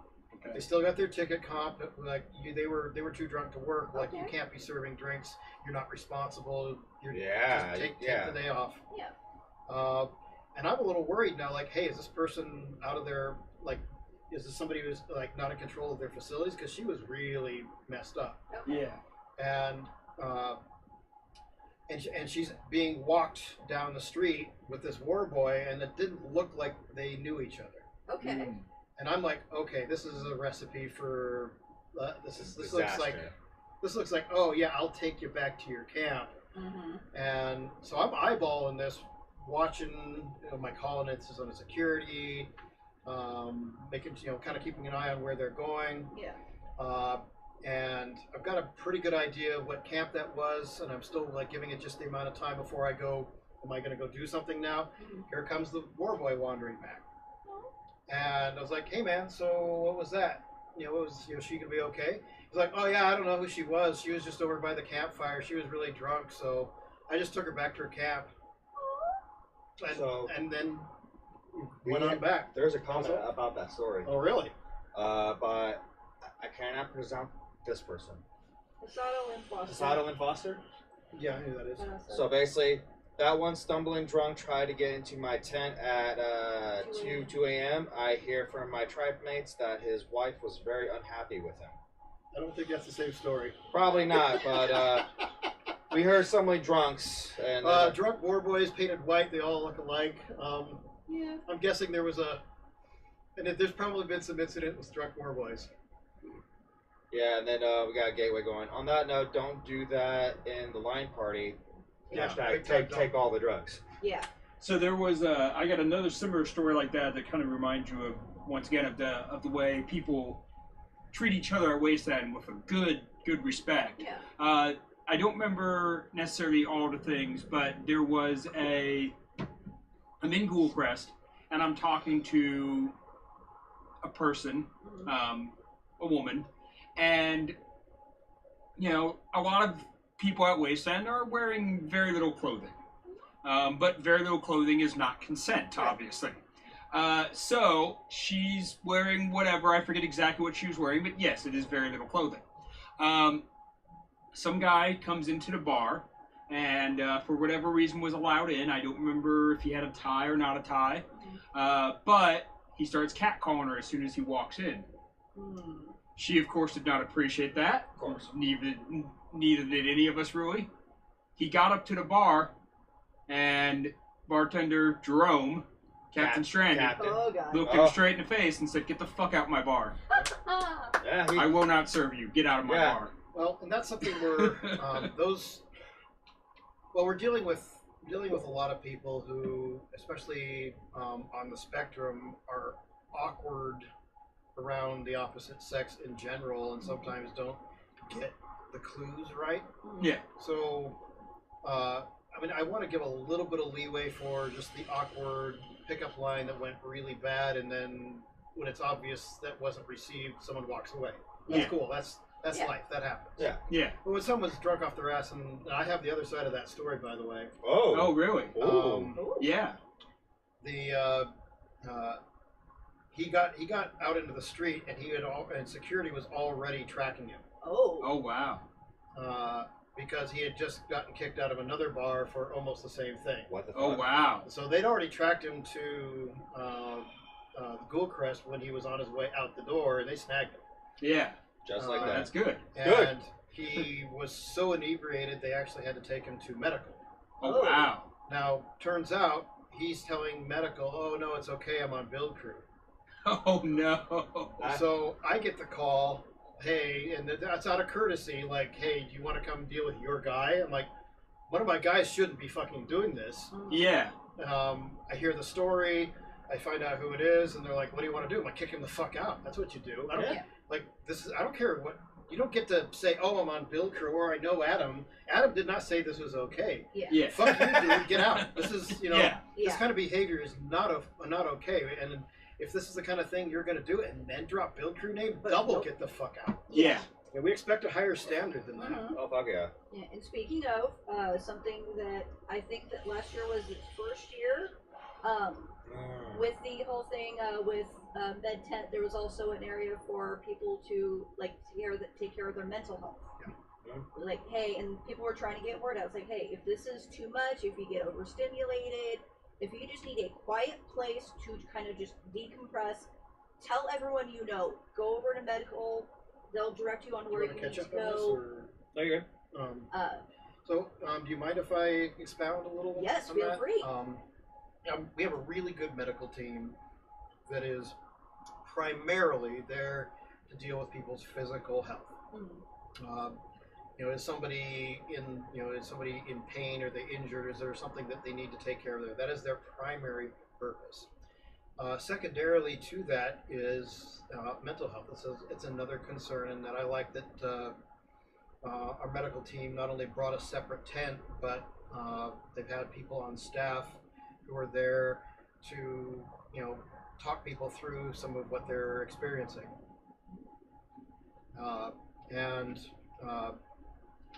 I mean, it can be overwhelming, and I mean, I talk a little about myself. I've been talking really loud this whole time. No, that's normal for us. Like, we're loud fuckers. Yeah. I mean, don't go into it a lot, but I mean, you've probably seen me with the headphones on at the event, and that's, for me, I'm autistic. I've been toying with the idea of making a post about my experiences with autism. A lot of the friends who've known me for a really long time have been like, "Yeah, Adam, we already know." But other people, for some reason, are really surprised. But I do work really hard at managing it, and I don't like the word masking because I don't think that's really appropriate. Managing, coping, maybe, if you will. Autism and the difficulties that you experience with autism, it's a reason why your behavior may be different. It's not an excuse for behavior. And yeah, you're still expected to perform basic, human greetings and functions, and that's something you should learn to do. And maybe you can't do many. Maybe there's a limit. Maybe there's a time frame that you can work in, and that's what I've been over the years trying to develop for myself.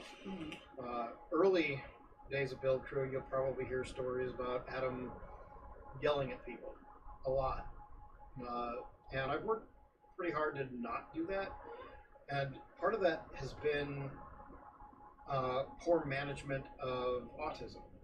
It's not an excuse, but it's a reason. And I have issues with sound, specifically with multiple sounds. An environment where a lot of people are having conversations I don't have a filter. I hear everything. Every conversation. Like, I can hear all the machinery in here. If I'm in a store, or especially like a place where I'm getting fast food, I can hear the air compressor. And I'm calculating the PSI of the air compressor. How many minutes it's been since the last time the timer went off on the cooker.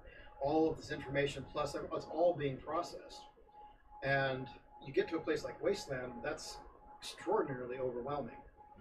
So the best way I can describe it is, you have your computer on, then you open up Photoshop and 15 things, then you open up another program, then you open up, a porn storm, and you're watching videos, and then you open up a whole bunch of other things on YouTube, and you somehow hit this other thing, and it's used up your RAM to the point where everything slows down, and that last window that opens is the one that makes you crack. You don't have the bandwidth, you don't have the RAM to deal with it anymore, and you just turn around and snap at somebody for something stupid, something that they didn't deserve. And it's not an appropriate way to respond to things. And I was doing it a lot more often than I should have. I didn't realize till 2017 or 18 that one of my coping mechanisms was drinking. Get a nice buzz on, it kind of brings that radius of sound down to a manageable level.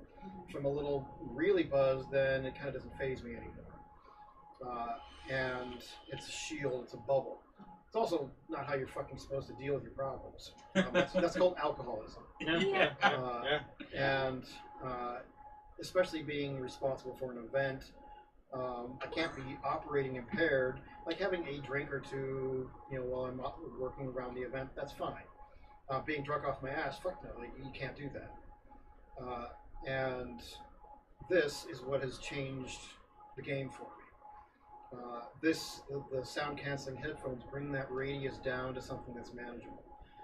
It still does eventually build up to the point where it's overwhelming, but this does what a 6-pack of beer was doing before, And it's healthier. and it's healthier. And I can just take this on and off. Yep. Yes. This is a way that I've learned to manage and cope with sound. And it isn't even just, there's another branch of it called misphonia, where your brain misinterprets sounds. Everybody has more or less the same response to like nails on the chalkboard, like the feeling, or like the guttural, roar of an animal kind of hits you with that fight or flight, or like a baby crying. Nobody likes that. Well, with misphonia, it can take a regular sound, like say your vape pen right there, and turn that into nails on a chalkboard. It can take somebody crinkling, like the plastic bag of chips, and it's like little, metal shards in your fucking brain. Mine's snoring, actually. Yeah, I have that. yeah, and you can't tune it out. You physically cannot turn it off. Sometimes you do need to be able to get away from that sound to someplace and do a reset. That's helped me a lot. I've got very good handlers. I mean, my assistants at Wasteland, who kind of realize when I get to a point that I'm going to need to do a reset. And sometimes that can be 10 minutes. Sometimes it's going to be as much as 45. But, my management of autism is I can do it for a certain amount of time. I can function in that space, but I do need to reset. And this helps. It buys me that operating space. The tent that we do have at the medical department is there for people if they need to do a reset. They need to talk through maybe some of their issues, some of the things they're challenging, that they're experiencing. Yeah. So that is there. Again, if you're seeing me with the headphones on, this is me managing autism. Yeah, no, that's good. Dude, mad respect, dude. Yeah. Yeah, we've got a few comments on that. Do you want to get the video? Go ahead, because I'm on a pause for Okay, this. so we've got Katie Young. Katie, hi, darling. Everything you're talking about Katie. resonates so deeply, Adam. It makes me feel so good to know that us neurodivergents have such support, understanding from others in the community. Let's see. Michael, mental health is a vital component in healthcare. If we fix your boo-boo, what's the point when your mental health is the reason your physical health is declining? Yeah. Yeah? Yeah, Michael. And then Hadassah, when you're open about needing a reset, it gives others a permission to do so as well. We love you, Papa. Yeah, you're. I mean, I would agree. I would say with my ADHD, sometimes I can go into Overstimulation. overstimulation for sure. Yeah, Oh, yeah, yeah. like real serious overstimulation, and sometimes I don't know how to get out of it. And that's a good point. Is that you have the space with the medical. Thankfully, a lot of my tribe mates are familiar that with me having ADHD. They know, and so they a lot of times will jump in and help me calm down or help me bring myself back down to a more calm, I can function type of level. Especially for a lot of the neurodivergents who spent a lot of time by themselves in COVID. Coming back from that, it's doing double duty. You're not only having to get back to where you were before, but you're still trying to manage, to improve. Oh yeah, and that's 100%. That's something that I've experienced, yeah, for sure. Like, one of the things I've realized since COVID is like, okay, so I'm a pretty extroverted person. I like to be reactionist for sure, and a lot of people are that way. Well, then COVID happens, and my big thing was always, well, where's the crowd at? I want to be with the crowd. I want to be in the social. I want to be in the middle of that social and just be talking and just be having fun, and just be drinking and smoking and having a great time. Well, since COVID, I've had this issue a lot of times where if I'm in a big crowd, I feel sometimes overwhelmed. Because during COVID, a lot of us were told, avoid big crowds, avoid big crowds, avoid people, avoid people. And now it's like, well, is it okay to be around people? I'm around too many people. I gotta go. I gotta go now. And that's where I get sometimes in my head. And it's like this giant screaming voice of, you gotta go, you gotta get away from this crowd because this is too many. There's nothing wrong with that. Yeah. No. And some people live with that, is what I'm saying. And I'm only recently experiencing it. I'm just like, wow, this is different for me, That's there's some people who I feel like I've been rude to in the past, where it isn't. They've come up to me right when I was like we were talking about the RAM. I could feel them at that last window getting popped open, and I don't have the bandwidth to talk to someone, and I'll just walk away. It helps to maybe find ways of verbalizing that, and that's something I'm still learning. Yeah. And thankfully have a really good crew that is very understanding and sometimes recognizes that, and I can see they're walking towards me with that thing, and then they'll read not the right time, and they'll come back with it later. Yeah. And that's where we should be. Autism is not an excuse, but society should be a little more patient. Oh, definitely. Oh yeah. And it's up to you as the autistic person to help better your own management of that. But it would be nice if the rest of the world at least tried to meet you somewhere in the middle on it. Oh yeah. Side note, I think I figured out where I'm going to be volunteering. Got a bachelor's in psychology. Oh really? Oh, mental. Oh yeah. This sounds like my Well, area. Any other comments? Oh no, basically it's just Cat Walker says, Kira says, love you guys. Oh, yeah. Coming back from COVID was, that first 2021, I gotta say that was rough. I really haven't talked much about it, but that would have been probably one of the darkest periods for me I've ever had. Depression, this was, and it was. I wasn't sure I was ready, and I probably wasn't to come going from zero back to chief of operations at an event with thousands of people. Yeah. There wasn't a lot of middle ground in that one either. I was not in a good mental space. It was probably the closest I've ever been to just really losing it on someone for no reason. Just viscerally, just eviscerating someone verbally for no reason. What's the things that are going on in my head and I was aware this was not how anybody should be, talked to, responded to. That list of things, the responses that come up, sometimes you just when somebody's talking to you, you don't want to talk to them.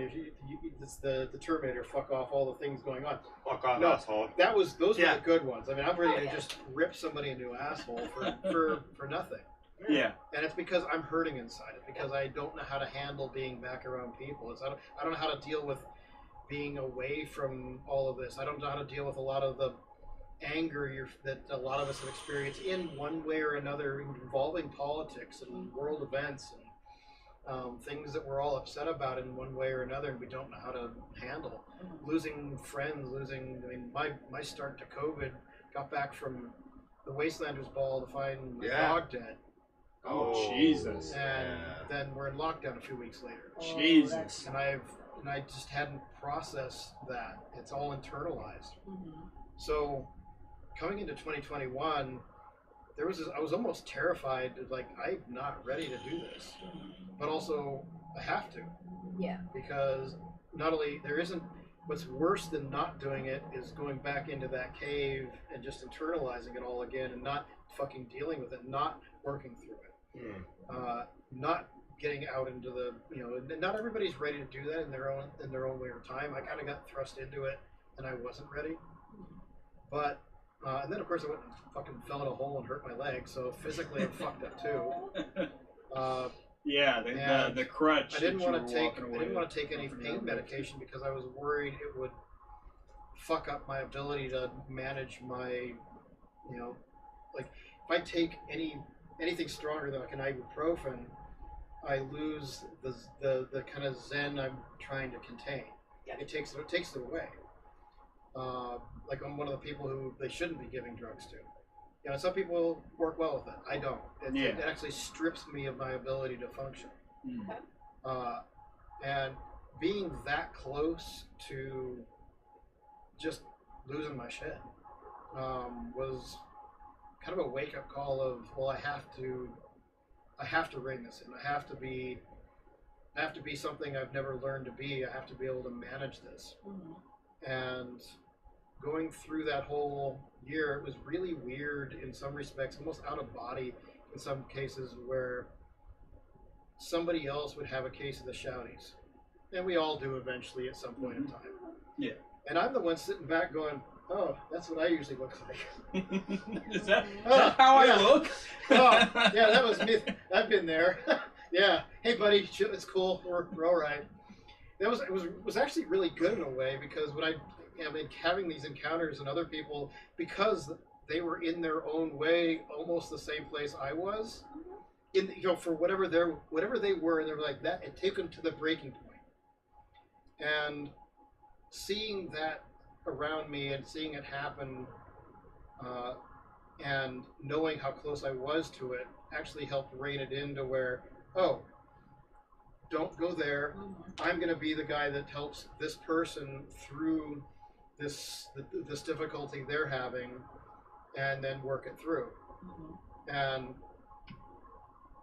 having done that at my worst is empowering. It means that I can do it. And it's been a great learning experience. It's been a great something that I can improve myself on as I go forward. Yeah.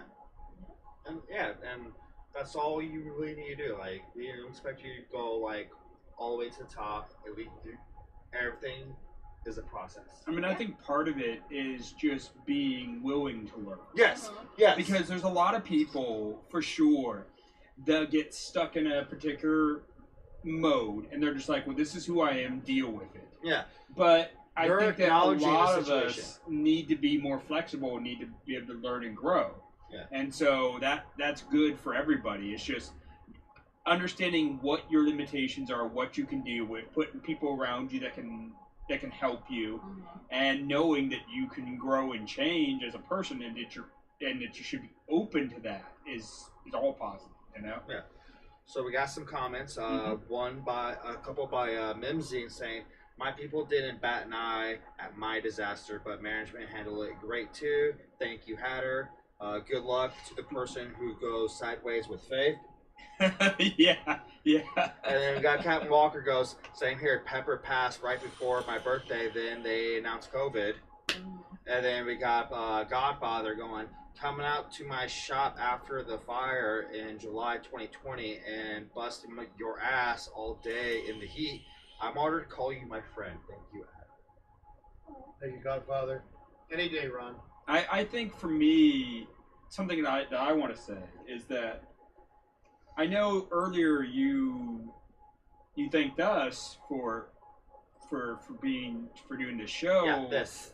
I want to thank you guys for still having an event. Right. Because here's the thing. For me, and for a lot of people, I would probably say that this is true.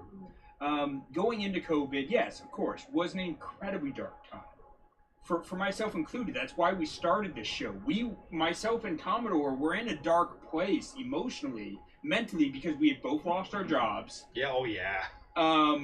And he had lost all of his gigs DJing. Yep. And then we had Wasteland taken from us. Yeah. And at the same time, not that I've always shared this openly, but at the same time, I was still going through and dealing with my divorce. Yes. You know, and that's a dark time to go through. And so it's all these things that just clamp on at once. And my big thing was, like, I needed Wasteland to exist because I needed a light at the end of the tunnel. Like, my direction is I'm heading to Wasteland. Yeah, Wasteland was that light at the tunnel. That's where I'm going. I'm going there. I don't The care light was what. fire, but Right? Yeah, it's on fire. We're on fire. I don't We're headed care out. what I have to go through. I don't care what I have to do as a person. I don't care what kind of struggles and battles I have to deal with.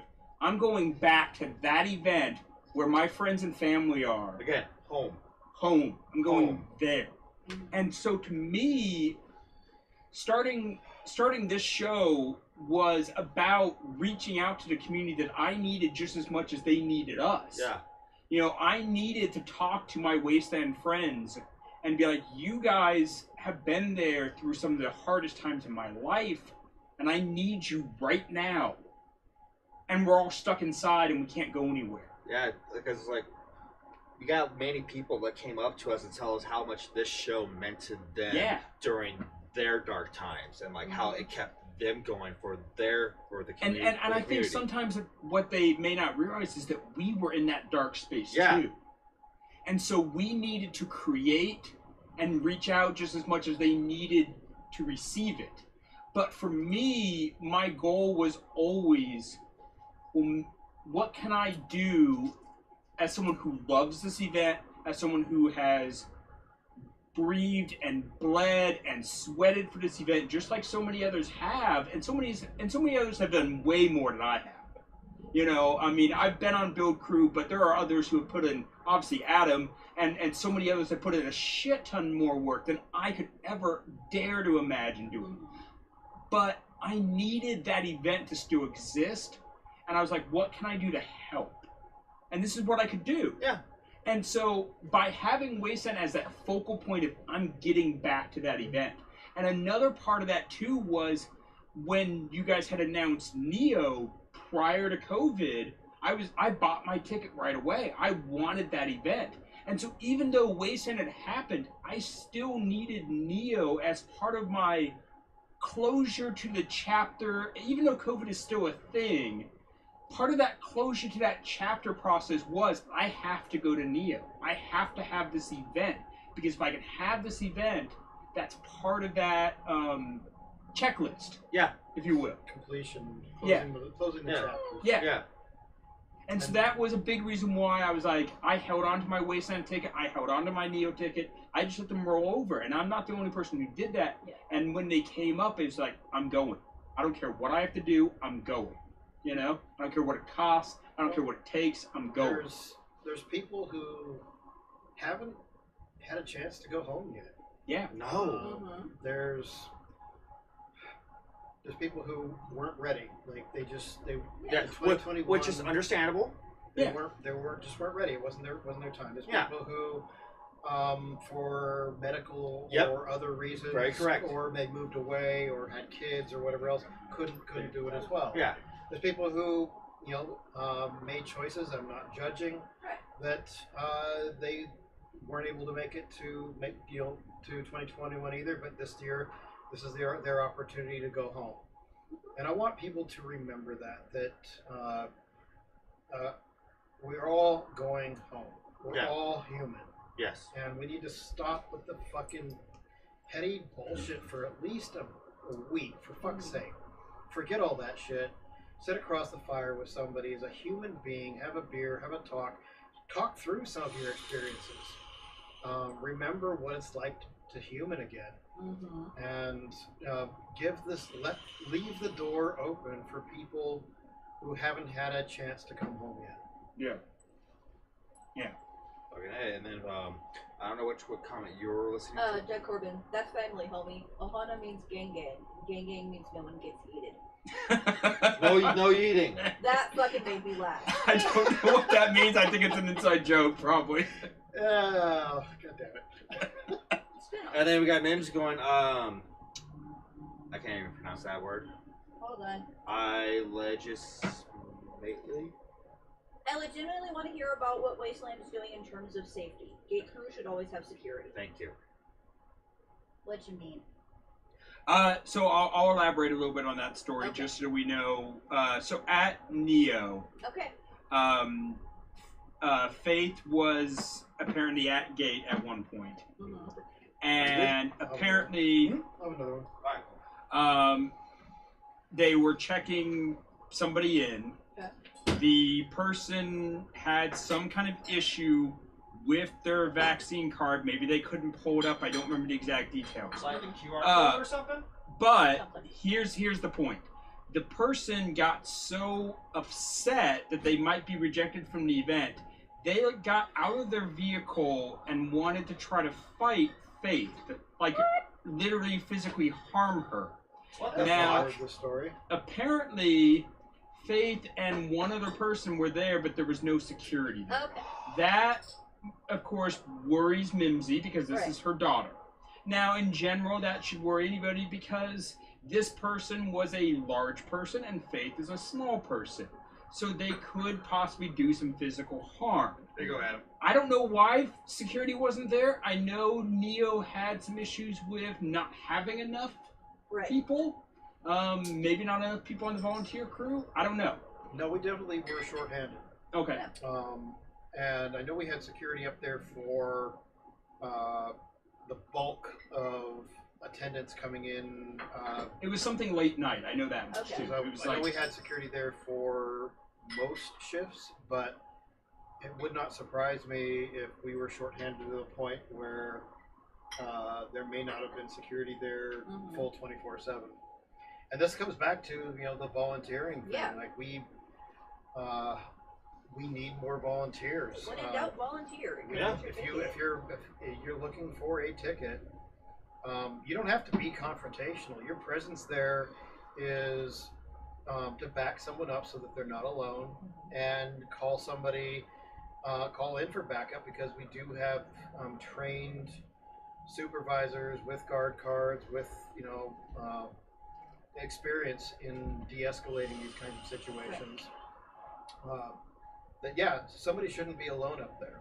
And I think going forward into Neo, now that we've had the event and people know what it is, right? Getting volunteers can be a little easier. Hopefully. Hopefully, because I know you guys definitely were shorthanded. We were definitely shorthanded on the security team. And if that happened, then that was a failing on our part as an event that shouldn't have happened. Yeah, I know that it didn't result in a confrontation for sure, but it was scary. We shouldn't be putting our people in that kind of a situation. And I want to hear more about.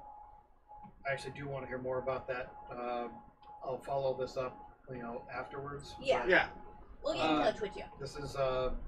This is the kind of thing we can definitely improve on. Yeah. Okay. Oh yeah. Yeah, absolutely. Well, Mimsy, you're watching, so hit me up or hit Adam up, and we'll, he can ask you more questions. We'll get it Because obviously you know Yes. more, and Faith knows more than I know about the story. I heard it from you, so I'm telling it, from another At perspective. Wasteland, I don't think we've had a lapse in security being at gate, but for Neo, it is very possible. Yeah. For the first year. I know that there was a couple different times. Of course, here's the big thing. And Mimsy, of course, can speak more to us than I can. But a lot of people are in this position where you're old enough that your kids are now adults. Right. And your kids can now come to these events.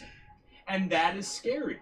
It is scary for Mimsy to have her daughter out having a great time at this event, because she wants to watch over her like a hawk. And I get that. And there was more than once at Neo that Mimsy had a bit of a panic attack in a sense because of something that Faith was going through. Oh shit. There was one particular instance. Okay, so Faith had signed up to be, like I said, volunteer. It was late night, and we're all just drinking and hanging out. And myself and Doc and Mimsy are in Mimsy's RV, and we're drinking and we're just talking. It's probably like 1 a.m. or something. Okay. And Faith apparently had taken more shifts than she needed to for Neo because they were shorthanded. Okay. So her last shift, she told them, like, hey, I'm going to go get changed into something warmer, and then I'll meet you guys for my shift. Okay. Well, apparently, instead, by the time she got back to camp, she realized she was really tired. She messaged and said, hey, this is an extra shift that I don't necessarily need. Can I just go to sleep instead? Yeah. I've already done all my hours. Now, whoever she was radio with, messaging with, was like, that's fine. You've worked your needed hours. You can rest if you need to rest. Well, that didn't get through to everyone. So, somebody came to be like, hey, she was supposed to show up for a shift and she didn't. Okay. This person came to the Was worried that RV. something had happened. Yeah. This person came to the RV first because the RV and then Faith's tent was, 30 feet away. Right. Yeah. So they come to the RV and they knock on the door, and we've got the door open and we're drinking and we're having fun. Yeah. And they say, hey, I don't want you to worry, but I'm here to check Faith's tent because she's supposed to be at her shift like a half an hour ago. Mhm. And Mimsy's mind immediately went to, oh my God, where's my daughter? She's Right. in danger. And immediate panic, freaking out, all those thoughts that a mother would get. I'm not a parent, so I can't fully understand, but I saw how she reacted. Yeah. Yeah. Faith was in her tent. Yeah. But Mimsy didn't know. And neither did the person looking for her. Right. So they go and they check the tent. She's there. She's fine. But in the meantime, Mimsy's reacting like a parent should. Yeah. Freaking the fuck out. Yeah. So my point is that it's difficult when your kids become adults. Right. And bringing them to events like this where you're worried about, are they getting hit on by some drunk asshole? Are they getting sexually assaulted? All these different things. I know that Wasteland does a really good job of security. Right. But, you know, there are concerns that we can bring to them, and there are things that they can elaborate on what their procedures are, Right. or how they can do better. Mhm. You know? Yeah. And I think that's Mimsy's biggest concern. Is she's like, hey, this happened.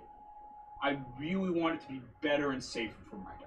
You know? Yeah. Okay. And that makes perfect sense. The Yeah. first year of something happening, you always like, first year is the baseline, then it's okay.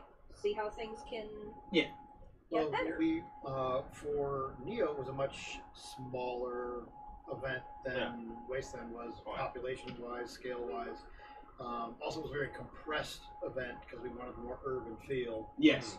So even though we had more people there than it looked like, it was in a smaller space. Mhm. Wasteland's a much more panoramic, wide-open area, which can make patrols a bit more difficult, especially out in the outer reaches. Mm-hmm. This last year, for the first time, we had emergency stations that were out in some of the far-flung reaches of the event.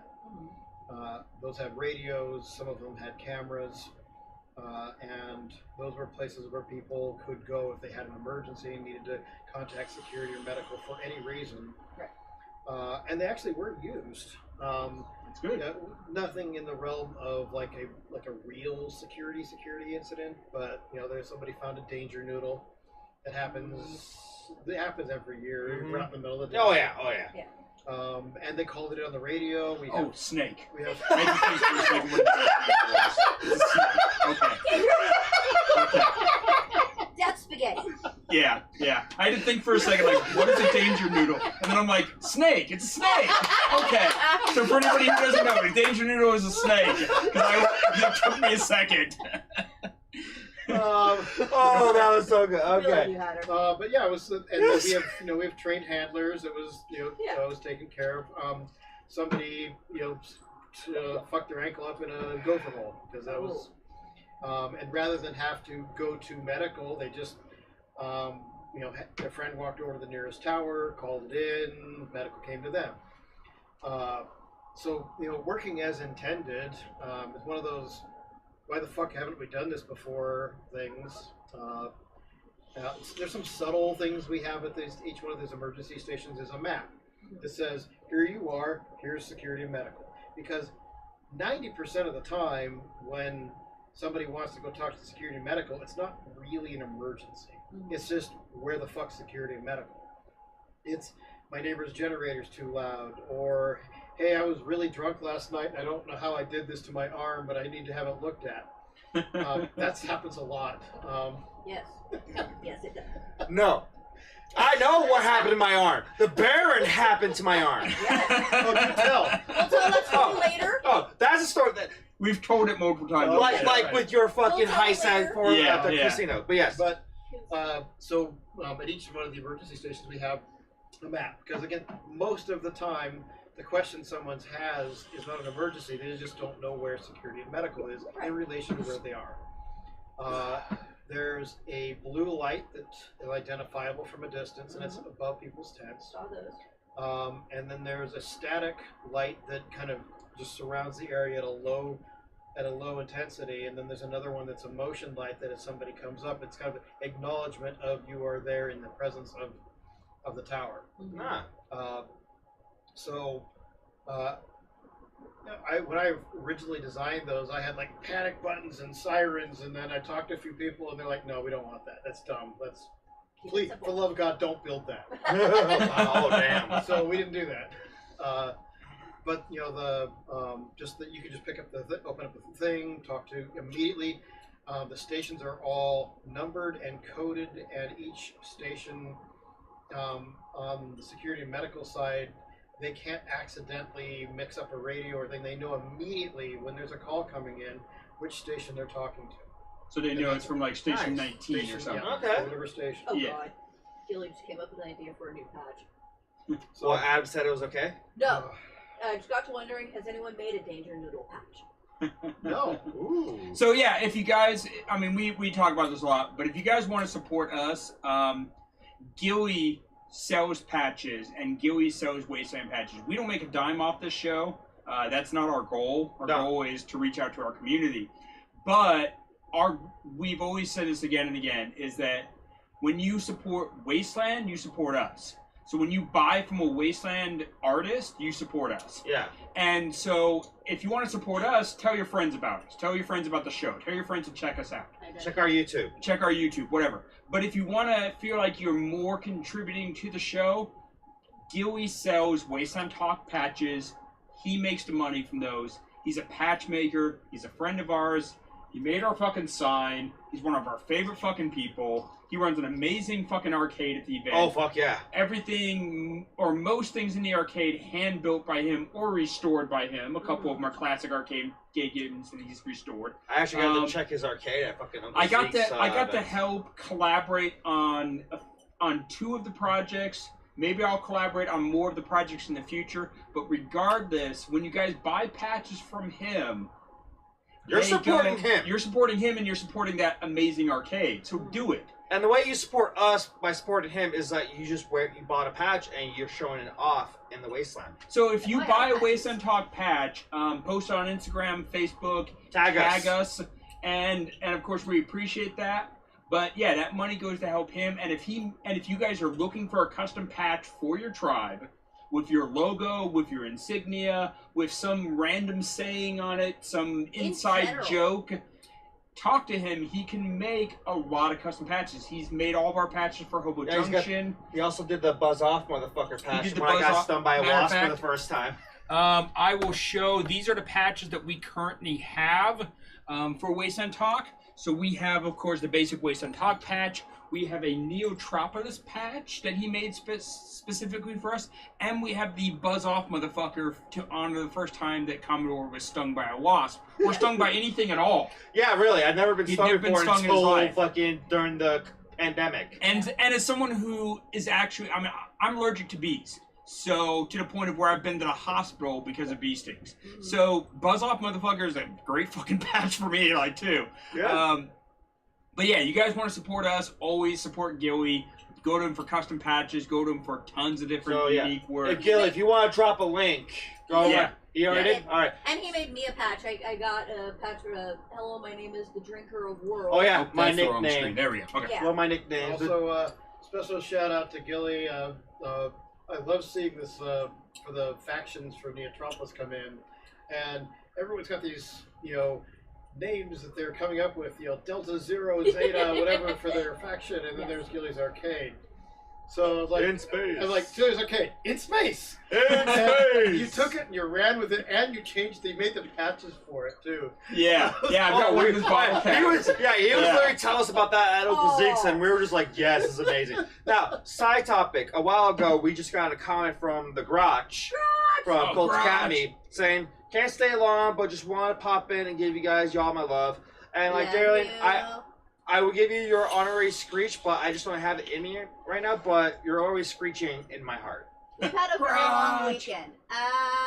Also, Right. the cat's paw, The cat's paws are fucking amazing. the speakeasy. And, Oh, Oh, yeah. Oh, yeah. Fucking dope. It was fun. That was I amazing. loved that at Yeah, Neo. Bronx yeah. is a fucking It's genius one of my with favorite that spots shit. for sure. Santos is going, where's the who's Scarlet patch? And fucking Godfather's like, I need a Adam said it's okay patch. No, don't give him one. No. Tom should get one of those. Something else I want to ask, because, we're overrunning and I don't care at this point. Yeah, that's fine. One of the focuses, one of the Oh, we things already talk planned. about- We already planned overtime. Yeah. For first years, Oh, sure. We'll since go as late as you've we been can. there for so long, what are some suggestions that you could give to people? Like, we've got a couple of our friends this is going to be their first year.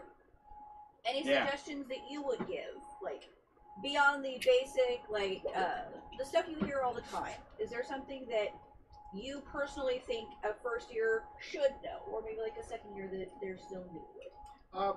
Well, one, don't stress on your costume. I mean, like if you're Thank you. if you're a costume maker Yes. and you love that's your jam, you like go fucking go balls out with it.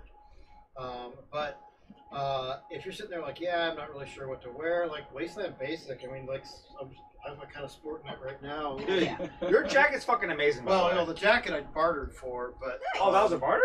yeah. No shit. I was saying No, for it's a like, long time, yeah. Don't stress on the costume. You can get some camo shorts, Yeah. get some t-shirts. Just throw some dirt on them, and I'm not even joking. Literally, just throw Yeah. some dirt on them. Get it all, maybe a few rips and tears, distressed, decayed. Just make it look like it's been, through the apocalypse a little Yeah. bit, and you're fine. And- That's the easy mode. Mhm. Also, your camp. If it's your first year and you're not worried and you're not sure how to theme your camp, well, you can just go camp out in Tent City. Yeah. Done it for yes, years. It's nice having some theme out there. It's nice to Oh, yeah. refreshing to see some theme out there, but don't stress on it. You're perfectly okay just car camping. Yeah. You don't need a complicated, pop up or huge shade area. Get to know your neighbors. That's another big one. Oh, I love I yes. cannot tell you how many times over the last 12 years. Jesus. Yeah. How many tribes have formed from random groups of strangers that all camped in nearby each other, got to know each other, and said, "Hey, what if we become the buzzards of the wastes?" Or did they just come up with something that they love and they all agree on, and then they just kind of run with it?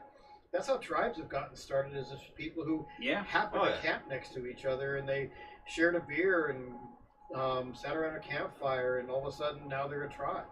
Yeah, I would say that's a big part of what expanded Hobo Junction as a tribe. So our tribe. So I started at Wasteland, and I've mentioned this before, but I came in with my Renaissance Fair Guild, and we were a bunch of people who knew how to do staged combat, sword fighting, fire performing, all that stuff. And so we got invited to the event in the early years as to do that performance at the event. Well, then when that group kind of imploded from stuff, Captain Fuckbeard. yeah. But no, I'm also laughing at another thing. Fucking Santos just fucking finally shot at me like, "Where's the who's Scarlet patch?" Oh, that's old. So when we started Hobo Junction, it was myself and my ex-wife and my cousin. It was three of us. The way that Hobo Junction expanded was just by simply reaching out like, hey, we're starting a new tribe.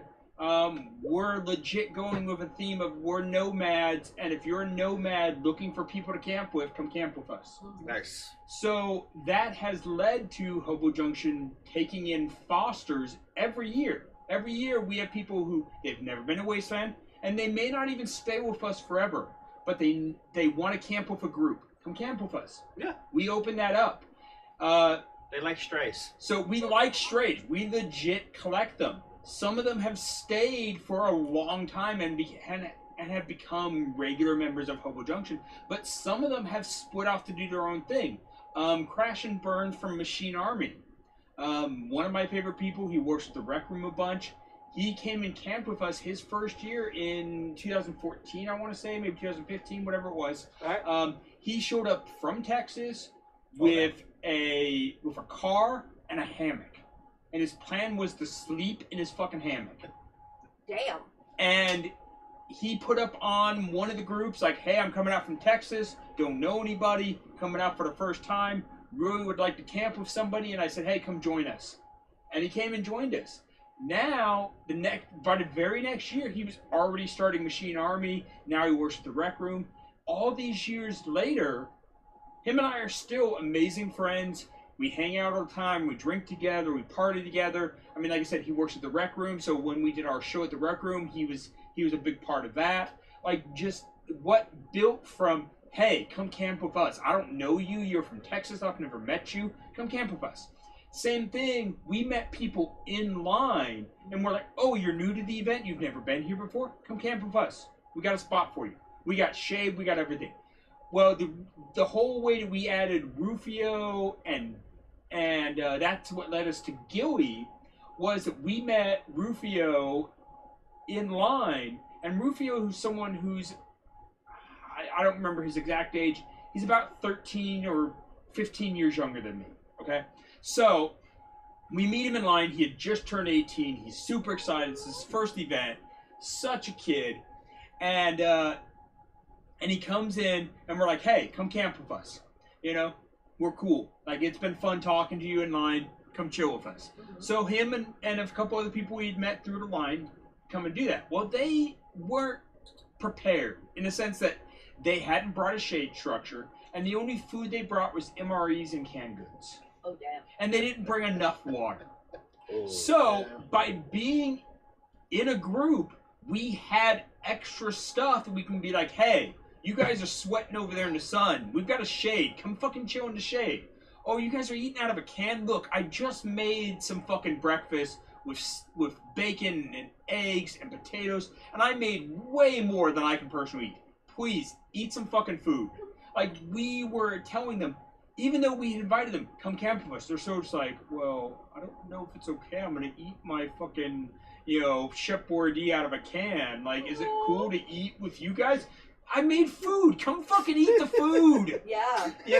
Like, that's one of those things, like, Hobo Junction as a camp will reach out, like, Buttons, who's one of my campmates, amazing fucking person, Oh, yeah. amazing cook, will make these gigantic meals. Oh, because yeah. the point of Hobo Junction is we don't cook for ourselves, we cook for the camp. We take turns. So you may cook once the entire weekend, but you're cooking for 10. Okay? Yeah. And that makes it easier that you're not having to cook Every every day. day, but also you are having to cook a big meal. So Buttons doesn't just cook for 10, Buttons No. cooks for 50. Okay? Yeah. And the 10 of us ate it, and there was way too much food there.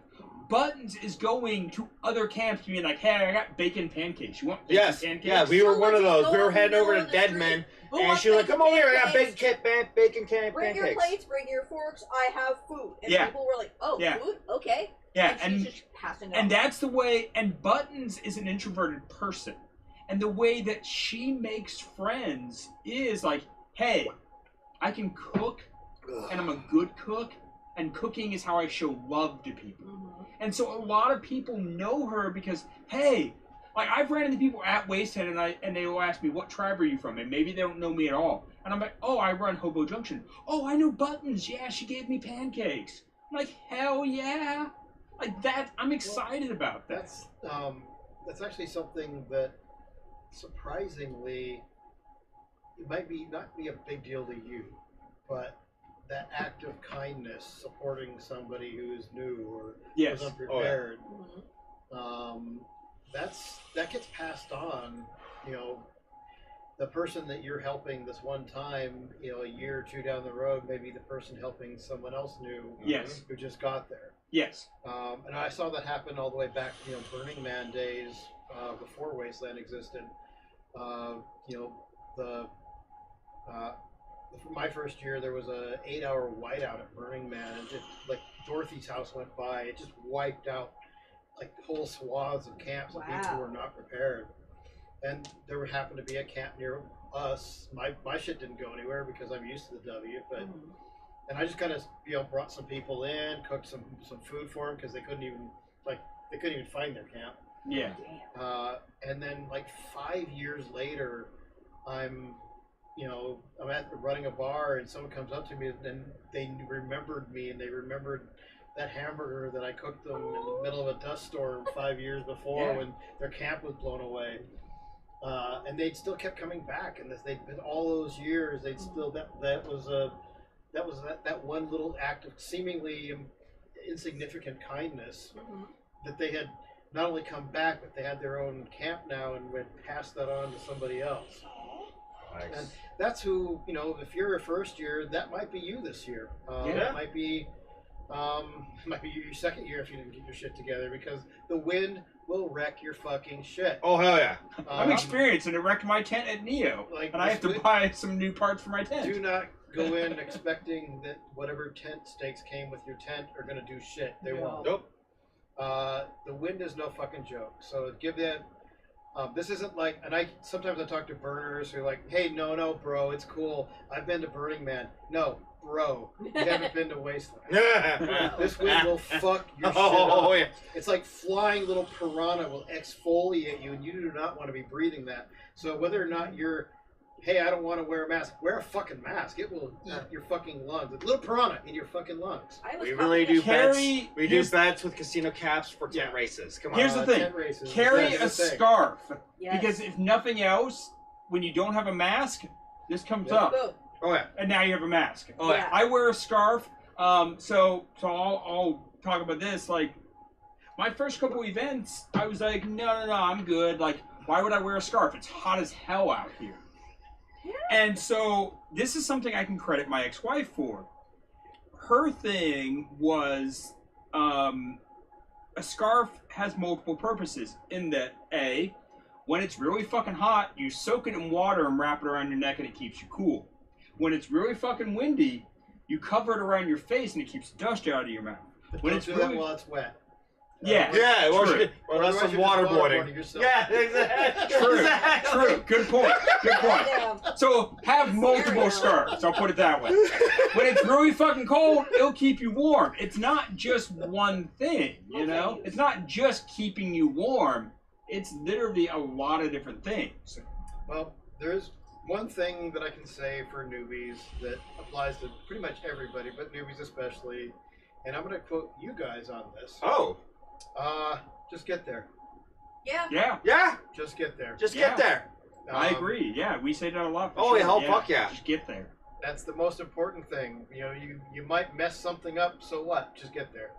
It's supposed to look We messed talk. up. Yeah, There's no, scars for shit. I'll You- elaborate. You got 10 things covered, Like- but maybe you forgot number 11. Doesn't matter. Just get there. Yeah. I said, did you think I looked like this my first year? Oh, You did fuck not. no. No. I look Same. I look hella fucking like seriously. Sometimes your outfit has to be a build as you go. My outfit has been a build as I go. My outfit is covered in pins and patches and rankings that I've earned over the years.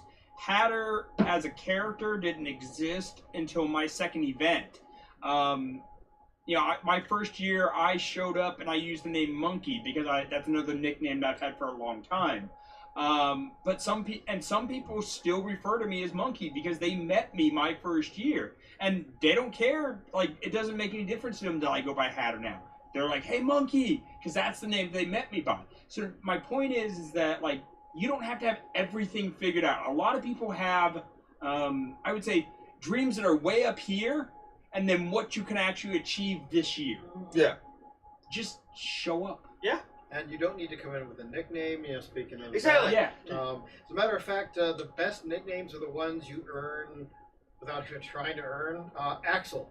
Yes. I've broken 8 axles.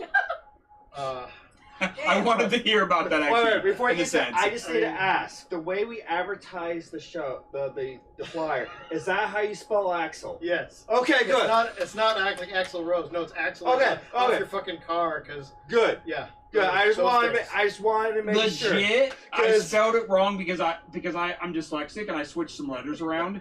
And so Commodore points it out. He's like, hey, by the way, I've never seen Axel with the E and the L, and it like that, and I'm like, oh fuck, I spelled it wrong. I have dyslexia. But yeah, that wasn't a name I picked for myself. That was one that I kind of earned. But at the same time, and you know what? Those are the best ones you're gonna get. yeah. So at the same time, I'll say this, and we've said this a bunch of times. If you get a name that you don't legitimately like, you don't have to keep it. No. You can introduce a new name for yourself. When you introduce yourself, that's the name that people tend to go with. So, for example, and I'll share this story a little. One of my campmates, he was somebody. So, a lot of times when you make a costume, one of the things you might forget is to have a pocket in the costume to carry shit. Yeah. Okay. Yeah. And on top of that, clothes for women often don't have a pocket at all. Yeah. So my campmate, who is named Pockets, he got that name because he was holding stuff for other people. Because his outfit happened to have pockets. Originally, we had named him Nature's Pocket. Okay? A longer name that you don't want to necessarily Oh yeah. introduce yourself as. He's an introverted person. Okay, this is sometimes how I deal with introverted people. I will tell you, like I told Pockets, I'm like, look, listen to me. If you introduce yourself, you can say your name is Pockets. If I have to introduce you, I will tell people your name is Nature's Pockets. Mm-hmm. So that encouraged him because he liked the shorter version of the name. Mm-hmm. He didn't like Nature's Pocket because No, that sounds a little. we know what that refers to. That's a orifice in your body where you hide And then things. somehow I ended up with 3 people on build crew all going by Pockets. There's multiple people. Yeah. Yes, So- we Oh, met yeah. them. Now we had to have Pockets the elder, Pockets the younger, and then Pockets the We gray. camped Yeah. one. So this year at Wasteland 2021, we happened to camp by a non-binary person who was also named Pockets, right next door to us. Damn. And we had known that there were other people who used the name. I don't think any of us had met any of them. Gotcha. And then we just happened to camp. We were happened to talking to our neighbors. Hey, what's your Wasteland name? Oh, I go by Pockets. Oh shit. I'm Pockets. You know? And and there should be more than one Pockets because we all need multiple Pockets. Oh yeah. You know? Pockets are amazing. Just like a name like Echo, there should be 20 Echoes. Oh yeah. Because There's a lot of Echo. echoes out You there. know? yeah, but don't feel like you have to come in with, if you want to, nothing's stopping you coming in with a character name and a backstory and Yeah. all of that. If that's your jam, go for it. Yeah. But the name that sticks is going to be the one you probably didn't see coming. Yeah. Oh yeah. In a Yeah. lot of cases, So- yeah. But like nobody named me Hatter. No. I am Hatter because I've been called Hatter since I was a teenager by my goth friends when I started collecting top hats. And I have a collection of roughly 30 plus hats. Yes. You know? It's something I generally like. I have a collection of suits, pocket watches, neckties, and top hats. I'm a fancy motherfucker. What can I Yeah, say? oh, yeah. Fancy hobo. Yes. I picked mine just because Yeah. my wasteland name is Figment. I'm just a figment of your imagination. It came from something else, helping my ex-husband on World of Warcraft during raids. I helped him get his character in spot, set up group chat. Like, oh, Brenner, hey, how you doing? I was like, nope, just he's not really here. Oh, so you're a figment of our imagination? Yep. So your name is Figment. I carried that over a year. And that's part of it too. Keep it short. Yeah. Yes. Like you can have, like sometimes it's fun to have a really long extended name, but people are always going to remember you by 1 or 2 syllables. Like, Oh yeah. Oh you yeah. come in and you're like, yeah, I'm Dogface McMurderdick. You're going to Yeah. be known as Dogface or McMurderdick I do or love one of those Murderdick. 2 things. Yeah. I don't have Murderdick. But And that's like me. I out of between these people, I'm actually one who actually had my name given to me. the Commodore. The Commodore and also Pistol Whip. Because I carried a fucking I remember that. the bull whip with a flintlock pistol at it. Yeah, as the handle of it. Yeah. So Yeah. like I usually just go for Commodore for short. You don't have to call me Pistol Whip, but if you do, I also respond. And originally even Hatter was Mad Hatter Max was my concept. Because I was like Mad Max, Mad Hatter Max. No one remembered that shit. So I Yeah. just went by Hatter. Yeah. You know? Yeah. It was too long. Exactly what you're saying. Too long. Too many syllables. Just Yeah. Hatter. Yeah, keep it simple. Yeah. Exactly. Yeah. That's why I say you just call me Commodore. You don't have to say Commodore And don't Pistol feel Whip. like you have to come into the event with a name, it'll Yeah. happen organically. Yeah, And exactly. sometimes your character may change. You may get there, you may show up with a full, like, okay, here's how I think I want to go. And then you get there, it's like, that doesn't really work for me here. And then you change it. Or you may have, one character you really like. You may come up with another one. You'll go on different an outfit. adventure, end up on a bounty board somewhere, and all of a sudden there's your nickname. I mean, this is the path. Was the old saying, the unaimed arrow always hits its mark. Yes. So, there's a story we need to get back to that you mentioned earlier.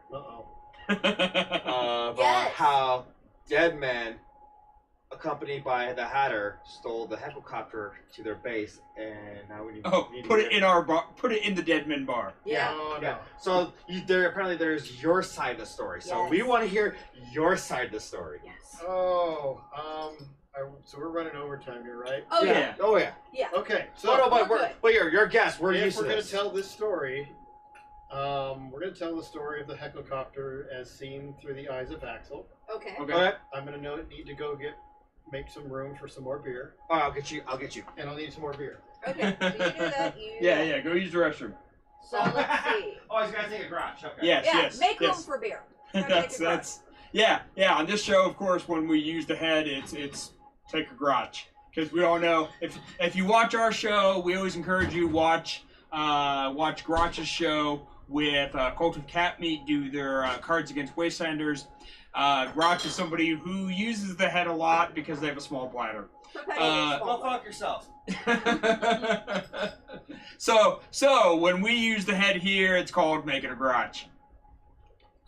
But yeah. So I'll tell my side of the story real quick. So Yeah. for anybody who doesn't know, Well, do a gist because he's trying to come so back of real course the helicopter. So at Wasteland there are stealable items. What the? Okay, the whole point of a stealable item is that you can take it, and then you're gonna do some shenanigans with it. Okay, it might be a cow, it might be a skull, it might be a helicopter, quick. Might be a gun. it might be a gun. You're supposed to take it to your camp, take it with you, take some pictures with it. I don't know, take a picture of the gun, sticking it in your butt, whatever. You know, the Let's go. helicopter is something that What we the hell did I can. just walk in?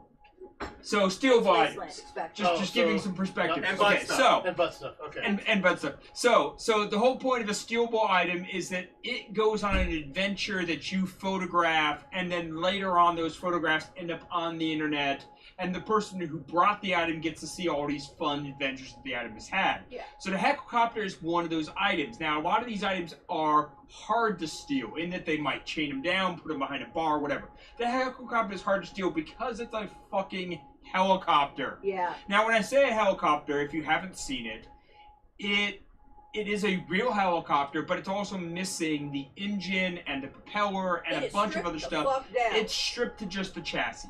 So it still weighs somewhere in the neighborhood of maybe 400 pounds. With a group of friends, you can pick it up and move it. Okay? Depending on how far you want to move it, it's probably going to depend on how many people you can get. So if you're new and you can only gather 2 or 3 people, you're probably not going to move it very far. But if you can get like 10 or 15 people, you can probably move it pretty far. So our point was the dead men decided that they wanted it in their bar. They wanted it. They gathered a group of people. We went Sorry, to I where too it had to take was. the garage. It happened to It be at It was at the Dogs of War. Dogs Yeah. of War's camp. Yes, thank you. It was at the Dogs of War camp. We stole it from there at maybe like 4 a.m. or so. Yes. Brought it to Gillies first. Took some pictures of it in front of Gillies. Then we dismantled part of the dead men's camp to put it inside their bar. Yeah. Yes. And when I say inside, it was tall In their enough living room. to where it's pushing the ceiling up. But we had to dismantle and bring it in there the best we could. The whole point on our end was to very much be like, how the fuck did you do that in the morning? So this is where Adam gets to tell his side of the story.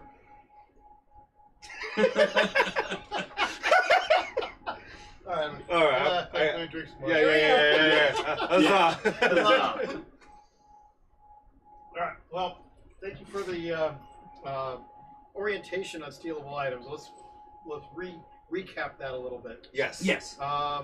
If you're new and if you're a veteran, and especially if you've been listening to a lot of this and it sounds like it's a lot of fun, it is, but don't just fucking steal shit at random. No. Yes. There are artifacts or stealable items that, depending on which event you're going to, have been either marked or designated as stealable items, or are just by default as stealable items. Like if you're going to Neotropolis and you bring a toaster, the toaster's a stealable item. That's just a given. If you bring a toaster, it's in play. The helicopter is an item that is, by its nature, really hard to fucking steal because it's huge and you need a lot of people to do it. It's not something you're just going to walk into someone's camp by yourself and walk out with. And the history of a lot of this has been not things that were stolen that probably weren't stolen, and there wasn't a lot of consent involved. Some of it was done in good fun, like we talked earlier about the cow ending up on the strip. Yes.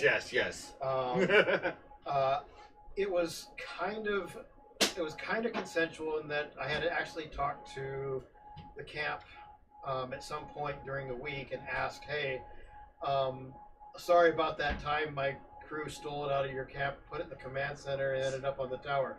They're like, hey, it's cool, but best of luck trying to do it now. We chained it down. Oh, damn. That was a gauntlet. That says, please steal me. Challenge. Challenge accepted. Yes. But and there's also been situations where somebody has challenged me personally to steal an item, and it's not up for grabs for everybody to steal.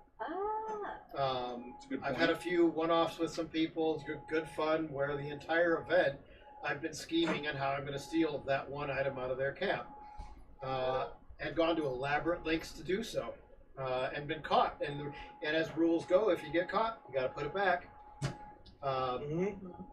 So that's also in the consent area of things, where you've kind of out of character discussed the parameters of the game, and you both know what's expected. There's something and let's go over just this kind of the rules of this all together. Yes. Shenanigan rules all together. Yes. Rule number 1: nobody gets hurt. Like whatever the fuck it is you're doing, nobody should be getting hurt while you're doing it. Rule number 2: don't break anything. Please don't. Rule number 3: if you broke it, fix it.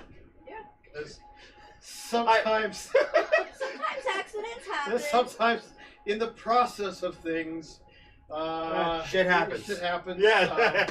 If for some reason you broke it or something relating to that item, you broke it, it's up to you to fix it.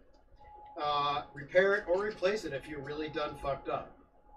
And rule number 4: everyone gets to play. Yeah. This is inclusiveness. This is everyone. Like if you stole an item and hid it in your camp, then no one gets to play. You've broken rule number 4. Yeah.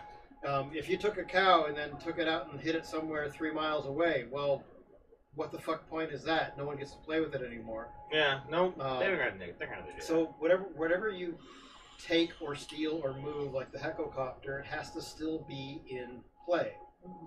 Otherwise, you've broken rule number 4. So rewind to helicopter. It's 2018. Okay. I think it was the first year the helicopter. Okay. 19. Sure. 19. It was 2019. 19. It was the first year it Yeah. got into play. 18 was the cow, I believe. 18 was the cow. Yeah. And I hear, we talked about autism. The hearing can also be a superpower. Yeah. I can hear everything. Like when I'm working at a shop or supervising a whole shop, I hear every tool, and I know when somebody's using a tool wrong, and that's where I need to go deal with the situation. Same thing at Wasteland. I can hear everything, and I'm hearing a sound that I don't recognize. It's metal scraping on gravel, and I've never heard this sound before. So I stop whatever I'm doing, and I wander around the corner, and it's a group of people, including mostly the Dead Crows, which is their helicopter. that they've been heckling people from their helicopter in the middle of their lawn all day.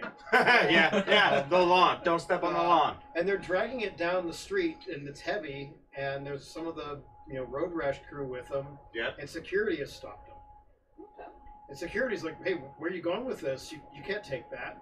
And I hear his voice. I'm thinking, "Yeah, but it's our copter."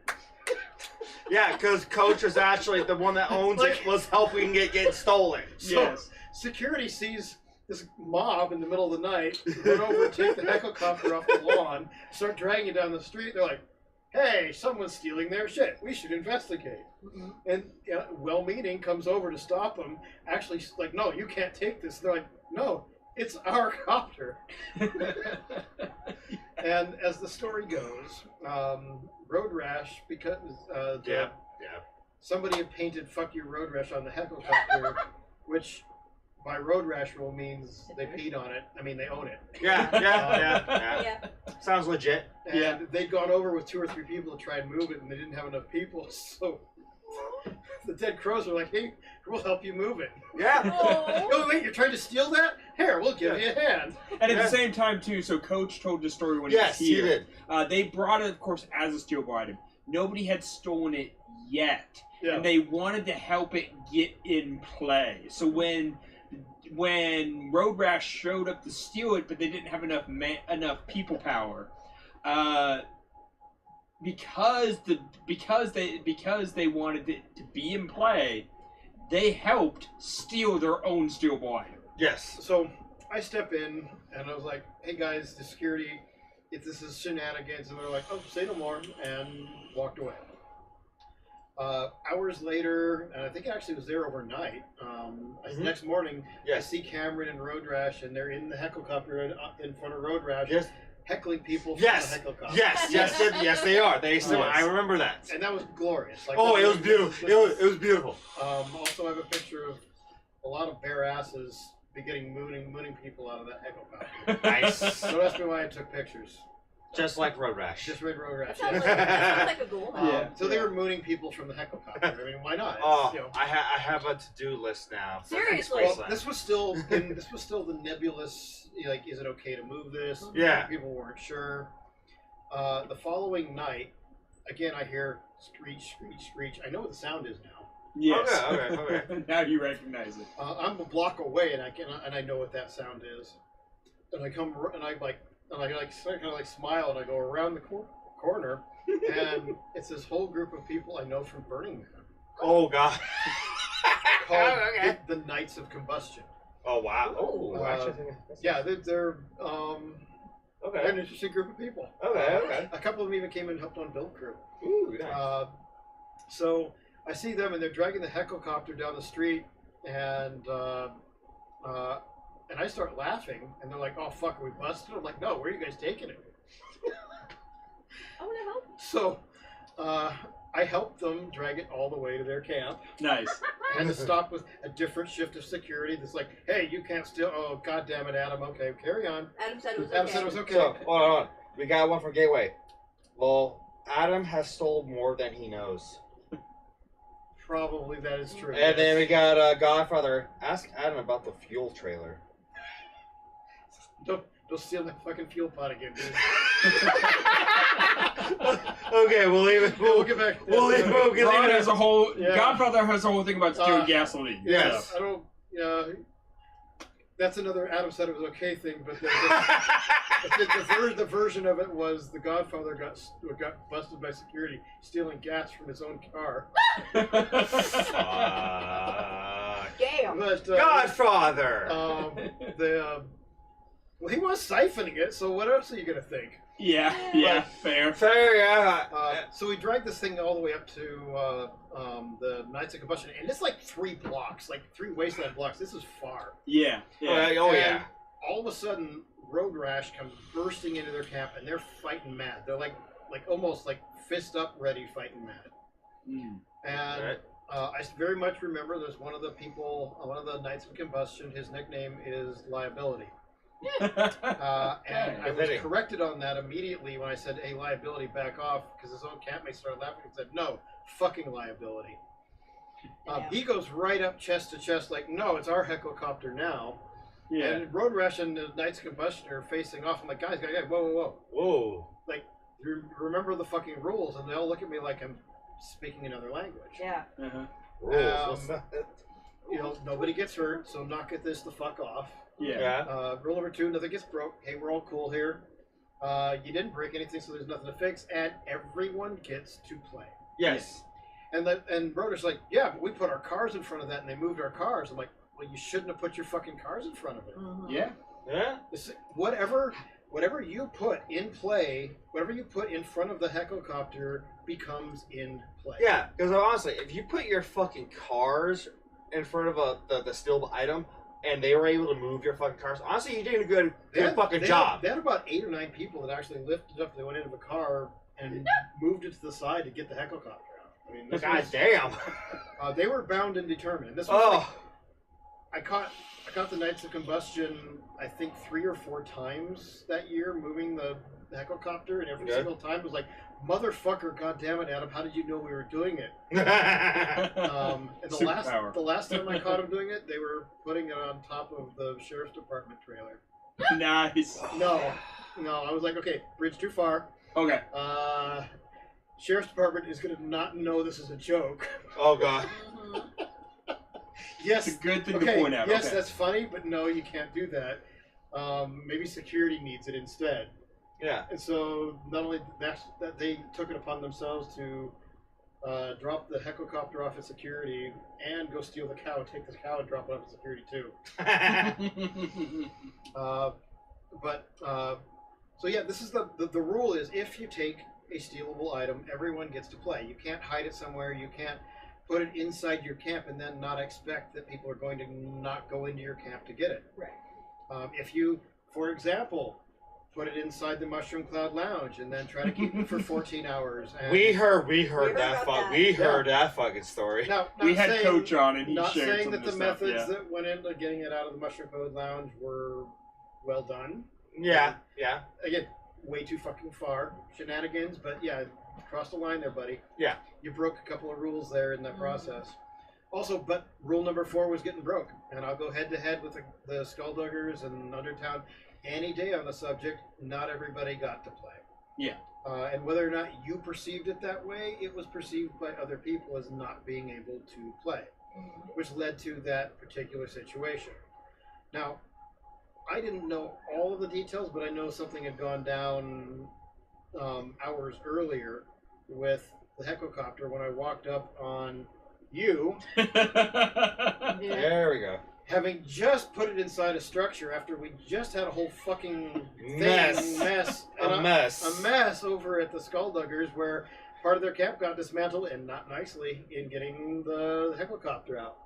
Yes. Now, do you remember what my words were to you? No, not exactly. It was a butt crack of dawn. Why were we both up? I had no part of this. No, this was like literally the butt crack of dawn. He was not a part of So that. it was- Pass the fuck out. So it was myself and Why was I up? That's No, a no. good question. That's a good question. That's a good But question. I was You. up He was in bed with because me. I was up with the head of Dead Men, Mhm. Murphy. Him and I had organized the group to get it, and we got it into their camp. And then, okay, so I agree that we broke the last rule of people perceived that they couldn't play because we stuck it in our camp. They broke rule 4. Okay. So I'll agree that we broke that rule. From our perspective, we thought if we put it in our camp and then we also pull it out of our camp, we're within that rule. Obviously, we still didn't end up being within that rule. Fine, fair. Well, So our whole idea was we're gonna steal it, put it in our bar, or put it in the Dead Men's bar, and then as soon as somebody notices, Adam, we're gonna then pull it out of the bar ourselves. We dismantled their bar to get it in. We will then dismantle their bar to get it out. Yes. and that's how it should be played. And so we Yeah. I get the fact that definitely if somebody walked by and said, "Oh shit, I don't know how to get it out of that bar," so I get that from other people's perspective, we were definitely breaking that rule. Yeah. But myself and Murphy and a few others stayed up for the entire time because we stole it somewhere around 4 or 5 a.m.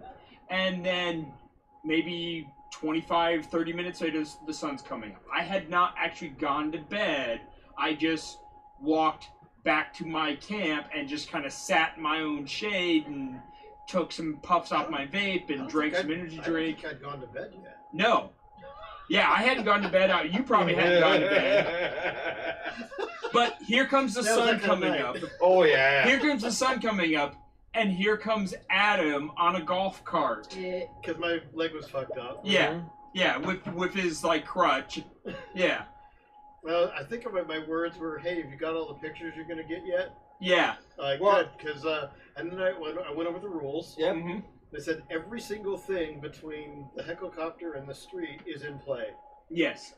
And I remember your eyes looking at all the different things, like, yeah, we're gonna take care of that. Yeah. Yeah. And you did. And that was always our intention, was to be like, we'll bring it in and we'll bring it out. Yeah. But we also, when Adam said, hey, all that stuff is in play, we're like, all of a sudden, like, we have to bring it out before somebody else does. Yeah. We have to do it first. Yeah. Because if we don't do it first, somebody will screw something up. Yeah. And so the dead men had actually been, how do I say, they'd been commissioned or paid by another camp, Right. the Dukes, Yeah. to be like, hey, Yes. if you guys steal it and you guys drop it off with us, we will pay you Yeah. for that. Yeah, Hence- and so that's you can where we make took that it kind of next. Yeah. deal. And hence, Dead Men's delivery service was being brought up, like, with the slogan, "Hey, you might get it." And then, and also, if you're new to this, sometimes the nuances of a thievable item can vary by what camp it's at. Now, the helicopter is mostly just go grab it and take it. But Yeah. To the credit of the Skullduggers, who brought it into the Mushroom Cloud Lounge, they wanted to take it up another level to where somebody came in and made a deal, or somebody came in and had some kind of a plan or a trade, or hey, we'll get you the launch codes of the Dukes of the Nuke if you trade us for the helicopter. They were trying to play in a way that most of the people who've been playing with the helicopter up to this point hadn't been doing. Yeah. So, in their minds, I don't think they were trying to break rule number 4, but for every other place the helicopter had been, It was in a position it was where in a position where it could have been removed and taken somewhere else. So, again, this is there was some anger, and there probably still is. I feel like this is something we should be talking about, to where people understand that, sometimes, and God damn it, I wish the worst problem we ever had at Wasteland was shenanigans that got took too far. yeah. Yeah. I mean, I think we almost achieved that pretty much at Neotropolis, where some of the actual reports being filed at security are someone stole my toaster. That's The toasters the worst were thing we're amazing. I dealing love with. the Like, toasters. they were doing pretty good. Oh. But Like next year, I'm bringing a fucking toaster. Yeah. I want to be in on that. It was so cool. I loved it. oh man, the stories. And I actually had another security incident report where somebody saw someone chasing a woman and they thought it was something like an assault. No, it was someone Aaliyah stole someone's toaster. She'd been waiting all day for her opening, waited till he wasn't looking, took it, he caught her and chased her down and took it back. But from somebody who didn't know what the game was, like, yeah, some guy was chasing this girl, like, yeah, I was going after the toaster. I want to bring a toaster and I want to make it a smart toaster. Priorities. Meaning I want to put Priorities. I want to put like a touch screen on it, do a bunch of other stuff. So I'm gonna bring a smart toaster. But yeah, the rules are, if you take something and you put it in a location that people can't get to it, you're breaking rule number 4. Yes. Now, there's a version of this game that got played at Burning Man with pirate flags. And it started out as fun, where if you flew a pirate flag somewhere in your camp, you knew it was getting stolen. But the rule was, if you stole someone's pirate flag, you had to fly it in your camp. Okay. And there were camps that would, by day 3 or 4 have 5 or 6 pirate flags flying, and out of that 3 or 4 pirate flags, 3 of them were in play, and the 4th was just somebody who happened to have a pirate flag, didn't know it was a game piece. Oh. So it blended. It tried to blend in, and They didn't know that they brought a pirate flag that was going to be so stolen. I wasn't 100% sure what the game was until one night I saw someone in the dark come into our camp and grab something out of one. So we had at this particular year we had a bunch of Canadians that I didn't know real well. Okay. That would come down and they did their own. They got high a lot, and then went and ran off with stuff. And I see someone run into somebody's camp, run back out with a flag, and then go ride off on a bike with it. And I Yeah. thought somebody was actually stealing someone's shit, so I actually Yeah. I full on Oh, body tackled Oh, somebody. oh goddamn! Yeah. Woo! Damn. Woo! Adam. Turns out it's one of my own campmates. Even better. Even better. Oh, hi, Mark. Yeah. How'd you know his name? Oh, that was a fucking room reference. No, I mean, like, Yeah. I should think his name was Mark. We're like, oh, hi, Mark. How's your sex full, life? like, bam, off on the ground, everything, and like, again, I was probably drunk and not thinking about it straight either. Like, oh yeah, you take shit from me and my campmates. Well, fuck you, motherfucker. Boom, body tackle. And he's all hi, and I'm like, whoa, what are you doing? And he's like, oh, I'm taking this flag and I'm putting it up over in Death Guild. I'm like, what? I'm like, yeah, like yesterday we stole this flag from some camp I've never heard of, but we're gonna go blame it on Death Guild by flying it in. Nice. I love it. Send somebody else out. It's even better. That's the fun part. Right. Oh, that's good. That's good. So, That's like- good. And I'm like, what the fuck? And he explains the whole game to me. I'm like, okay, now that actually sounds like fun. Yeah. Yeah. Come in. Yeah. And so they hit me. And so we go back to his camp, and he's got like 18 flags. I'm like, oh, okay, dude, no, you need to get these the fuck out of here. Like, he's like, yeah, but I'm like, going, guy, okay, just give me one. I'm like, seriously, you can't have 18 pirate flags into the camp. You're breaking the rules, man. Yeah. Yeah. He's like, well, I can't get them all placed. Like, how did you steal 18 flags? He's Bored like, and busy. You're busy. Yeah. Yeah. So I ended up with me and some other guys that some people I didn't even know on shrooms and shit. We ended up like just going and putting pirate flags up on people's camps that we didn't even know. Just random places. Also, don't do this if your children watching at home. But the game was fun. Yeah. And yes, there were probably a few people who woke up one day and realized their flag got missing and they had no idea why. But Yes. most of the people who flew a pirate flag knew that was the game. Yeah. And yeah, you'd see them one night. A camp would have 8, 9 flags, pirate flags up, and they were all flying free. And there's a bunch of people watching them. But sooner or later, people get drunk, go to bed, and now those flags are somewhere else. Yes. So the thievery game, the stealable item, is something we still want to keep as a viable thing. But the rules have to be defined, where you know that yes, this is a thieveable item, like the helicopter. So we actually had so Coach came on our show. Yeah. Weeks ago, and Months ago, yeah. And his whole point was he wanted to talk about things that had worked and things that didn't work with the helicopter. Yeah. From an experience of I own a giant stealable item and not everybody's doing it right. And so we tried our best to clarify as much as we could, and we do, of course, like I said, we enjoy the game. I enjoy the game. I was like, you guys want to so I came into the Deadman's camp because they were right across the street from Gilly's camp, and I was camped with Gilly. Hobo Junction often camps with Gilly because, like I said, he's my friend. He got introduced to Wasteland through Hobo Junction, through people that we knew. So I wander into the Deadman's camp often as hey, I've already done the whole event. I'm ready to go to bed. I'm going to say good night to a couple friends, and I'm going to go pass the fuck out. And my friend the Deadman, Murphy mostly, was like, oh, hey, Hatter, yeah, this is what we're going to do. We're going to go steal the helicopter. You in? I'm in. So, like, I didn't, in a sense, how do I say, I didn't start off that night like I'm gonna steal the helicopter. It was more like, oh, you guys are gonna steal it? Oh, I'm fucking in for that. I'm in for that for sure. And we ended up gathering a group of people and going and steal it.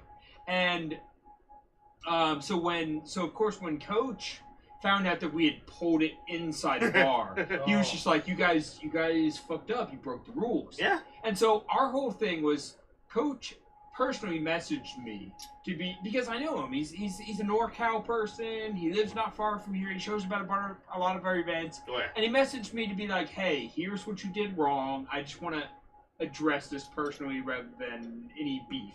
And I'm like, cool. And he's like, hey, I'd really like to be on your guys' show to talk about some of this stuff. Yeah. Yeah, come on. And he did. He did. Yeah, come on. Like, I'm willing to admit that I did something wrong. I was definitely drunk and or high or both. It was like 4 a.m. The answer is yes. Somebody asked me to steal a helicopter. Yeah. So I did something wrong. I will agree. You know? Yeah. When you ask me to do something when I'm already drunk and or high or both, Yes. I might break some rules. Yeah. I'm not trying to get kicked out of the event, but I might break some rules. Yeah. And I'm not. And here's the thing, because I'm in that inebriated state, I'm not thinking as clearly as I should. So that's something to realize too, that if you did something while drunk, while high, make amends when you're sober. Make amends. If you broke it, fix it. Yeah. Yes. And that includes if you said some stupid Rule shit. 3, right? Yeah. Yeah. Number 3, if you whatever it is you fucked up, fix it. Yeah. Make amends when you're sober. Yeah. You know? Yeah. Doesn't have to be physically, it can be mentally. Like, and this is again, not an endorsement of doing stupid shit, but every single year at Wasteland, I can point to at least one thing I did that was worthy of at least a finger wagging. The fuck did you do? Knock that off, or yeah, sorry, that was my bad. I'll take care of that. Yeah. Every single year, I've done at least one of those. And I want there to still be some of that leeway. I don't want things to be so rigid to where people are so wound tight, so tight that they can't talk it out and like, yeah, man, I fucked up. Sorry, that was my bad. Here, what can I do to make that right? And that's usually me. But yeah, we've all. That's my whole point. We've all been there. We all did something that we thought was funny when we were inebriated, and then the next morning or the next time the person saw it, they didn't think it was funny as we did. So you know? we have a quick comment from Sticks saying, "Hey y'all, Fable and I say hi. Miss you all. Miss you, Sticks. Miss you, Sticks. Miss you, Fable. Sticks also had nothing to do with the cow being on that stripper pole. We'll believe that. We'll believe that for media. Yes.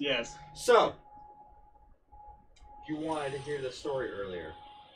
We were talking about arm injuries. And I had arm injuries. Oh, medical stuff. Yeah. Medical, yeah. Medical I had an arm injury that involved the Baron. And you wanted to hear this. Okay, yeah, lay it on me. Now, I told this story many times as Hatter told his story about how he heisted fucking the casino. Yeah. Yes. It's a recurring thing. This was back in 18. The first and only year Ghoulcrest was in the main city. Oh, yeah. Remember that. We were camped right behind the Mushroom Cloud. This is before even the event started, where we're still building the club up.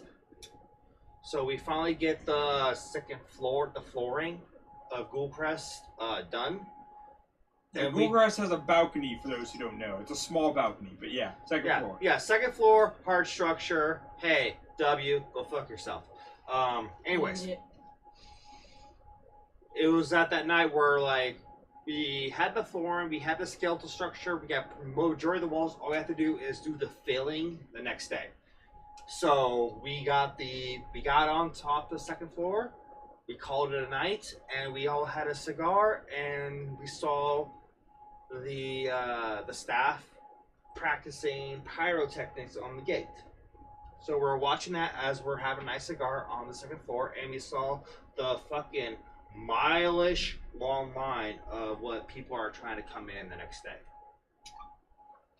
So here come skullduggers, people who run Mushroom Cloud. of course, the Baron is with them. So they come upstairs, hang out with us, we have laughs, we do jokes, we talk about where we're planning for the event, all this other bullshit. And near the end of the night, majority of them decided to leave. Baron was one of the last few people who did. He was under influence. This is often the case. We'll go that. So many of us. We'll go that far as public media. Yes. Throwing no stones. Yes. And he was having difficulties going down the stairs because we yet to put the handlebar up yet. Oh no. So at this point, I kind of fucked off to the side and just watched fire while I finished my cigar. But apparently, towards the area where Baron was struggling, he was getting kind of heckled, saying, "Oh, do you need a hand? Do you need a handlebar?" Kind of shit. So he finally makes his way down to the stairs. Everybody else left. I'm the last one on the second floor because I'm a slow smoker when it comes to cigars. So out of nowhere, like maybe 5 minutes later, I feel a huge whack on my fucking arm. I thought someone snuck up behind me and gave me a little "Ha! Hello, I'm here" kind of shit. I turn around, there's no one around me, but then I heard a thud on the ground. I look down, it's a fucking Coors Light beer just being rolled on the floor, and it fell onto the ground floor. So, and I look down, I see Baron, like, he just threw it.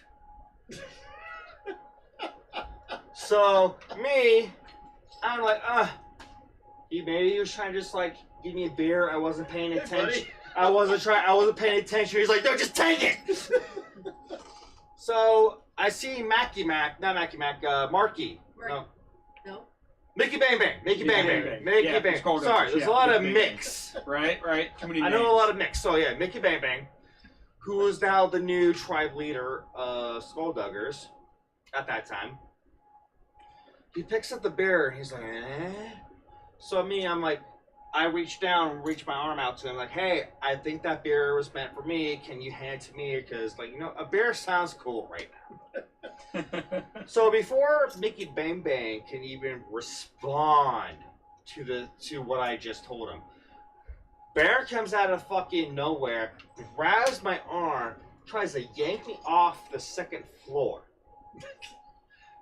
And my whole body just, like, collapsed to the fucking floor. So if I can interrupt just for a second, Yeah. You guys obviously know that Commodore is a big guy. Yeah, the Baron is an even bigger guy. Yeah. We were both even like 6'3", but he's wider. Yeah. It takes a lot to pull this big guy. Yeah, Yes, it so does. as my whole body's onto the wooden floor of the second floor, my arm's dangling on the whole body weight of the Baron, which is a lot, by the way. Yeah. And the whole wood and steel is just like rubbing down the flesh of my fucking arm. Because he's like swinging me at this fucking point. And then he finally decides to let go, and he starts fucking going Donkey Kong on the fucking skeletons of the fucking club and takes off. So I'm not too fucking worried about, Barry just fucking assaulted me and I'm now bleeding on my arm. I'm worried, oh fuck, I just almost fall off a 2-story fucking building and my heart's racing right now and a bear actually does sound right now. I need to fuck off. I need to be away from fucking because my anxiety's now going off. Yeah, through the roof for sure. So I'm running down the stairs, Corporal and then Major are like, dude, are you okay? And I'm like, yeah, I just gotta go fuck off for a sec. So I'm running out the back door, going to my tent, grab my emergency beer, and I walk like maybe 20 yards away from the camp because fucking Tooth and Nail hasn't camped out yet because they were late. I would like to point out the fact that yes, he does have emergency beer on Good top man. of the beer that he normally has. Yes. You always have to have an Be emergency beer. prepared. Yeah. Yes, I this plan. year. I plan. Except for this year, how much beer did you walk away with compared to how much beer you showed up with? I walked out with more beer than I brought. Yes. Oh. And he drank the beer. he brought. Because we had an episode how like I want people to bring me Yingling, and people brought me a bunch of fucking Yingling. Yeah. Like cases. Like People brought us shit for a doing 12 this show. case of bottles and a 24 pack of can. It's not a bad problem to have. Right. Especially Yingling, which is fucking rare for us West Coast people. Yeah. King's Yeah. made for them. I got Fago. A lot of fucking apple pie. Yeah. Yeah. I'm still drinking some of the apple pie right now. Oh yeah. So I walked 20 yards from an empty area because Tooth and Nail never showed up that day when they were supposed to, and it was a good area for just me away from people. So I'm just staring at the moon, drinking my beer, trying to relax, trying to like bring myself down, and trying to be to the point where I'm okay being around people. But then here comes Major. Asked me, dude, what the fuck happened? And I just had to, I'll be fine. I just gotta be away from you right now. I'll be okay. Just give me a bit. I'll see you in a sec. And he's like, okay, well, if you need anything, just let me know, man. Yeah, don't I'm be like- afraid to take that moment for yourself. Of Yeah. course. And I was like, I'll be fine. Please go. So I'm just staring at the moon, drinking my beer for like a good half hour or so. To the point where like I feel like, okay, I feel like I can walk back and maybe be around people again. My heart's paced and my nerves are pretty stale. Or not stale, but You're calm. well lined. Yeah. So I walk back to the club and I see a couple of the Duskwalkers and Major, and they're like, dude, Corporal heard what fucking Baron did you, and she fucking chewed his fucking ass out. And I'm like, wait, what? Why? Yeah. Corporal like- was a spitfire. Oh yeah. yeah. Little Oh, petite man. Irish woman who you do not want to upset. No. And apparently the Baron did. You done fucked up if she's chewing you out. Yeah. So I'm just like, because me, like, I wasn't even mad at the Baron. I was just freaking out because, again, I almost fell off a fucking high area, and my whole mental shit just went off the fucking roof, and I just needed to do myself in. So I walk up to the front. I'm just like, what's going on? Because I don't see Corporal anymore. I don't even see the Baron. I see the I see the Baron. The Baron's hiding in the fucking dark area where there's no light, and he's just like sulking. And here comes Mickey Bang Bang, and he's just coming up to me. And he's like being very apologetic because of the situation. And he's like, "Dude, I'm so sorry the Baron did that to you.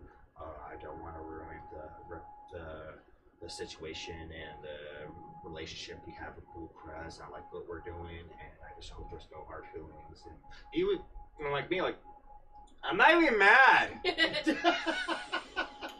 My arm hurts.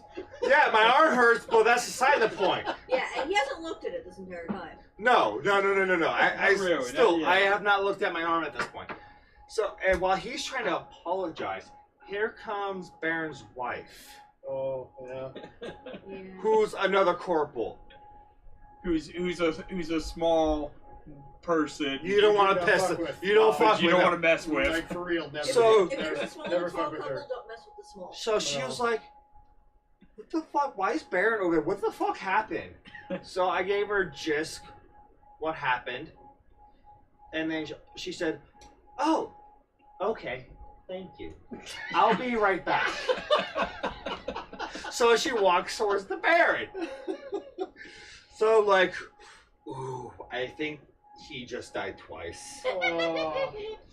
And I could like, what the fuck just happened? And like, so, Dustwalkers are trying to say their goodnights to us. They say their goodnight, they walk away.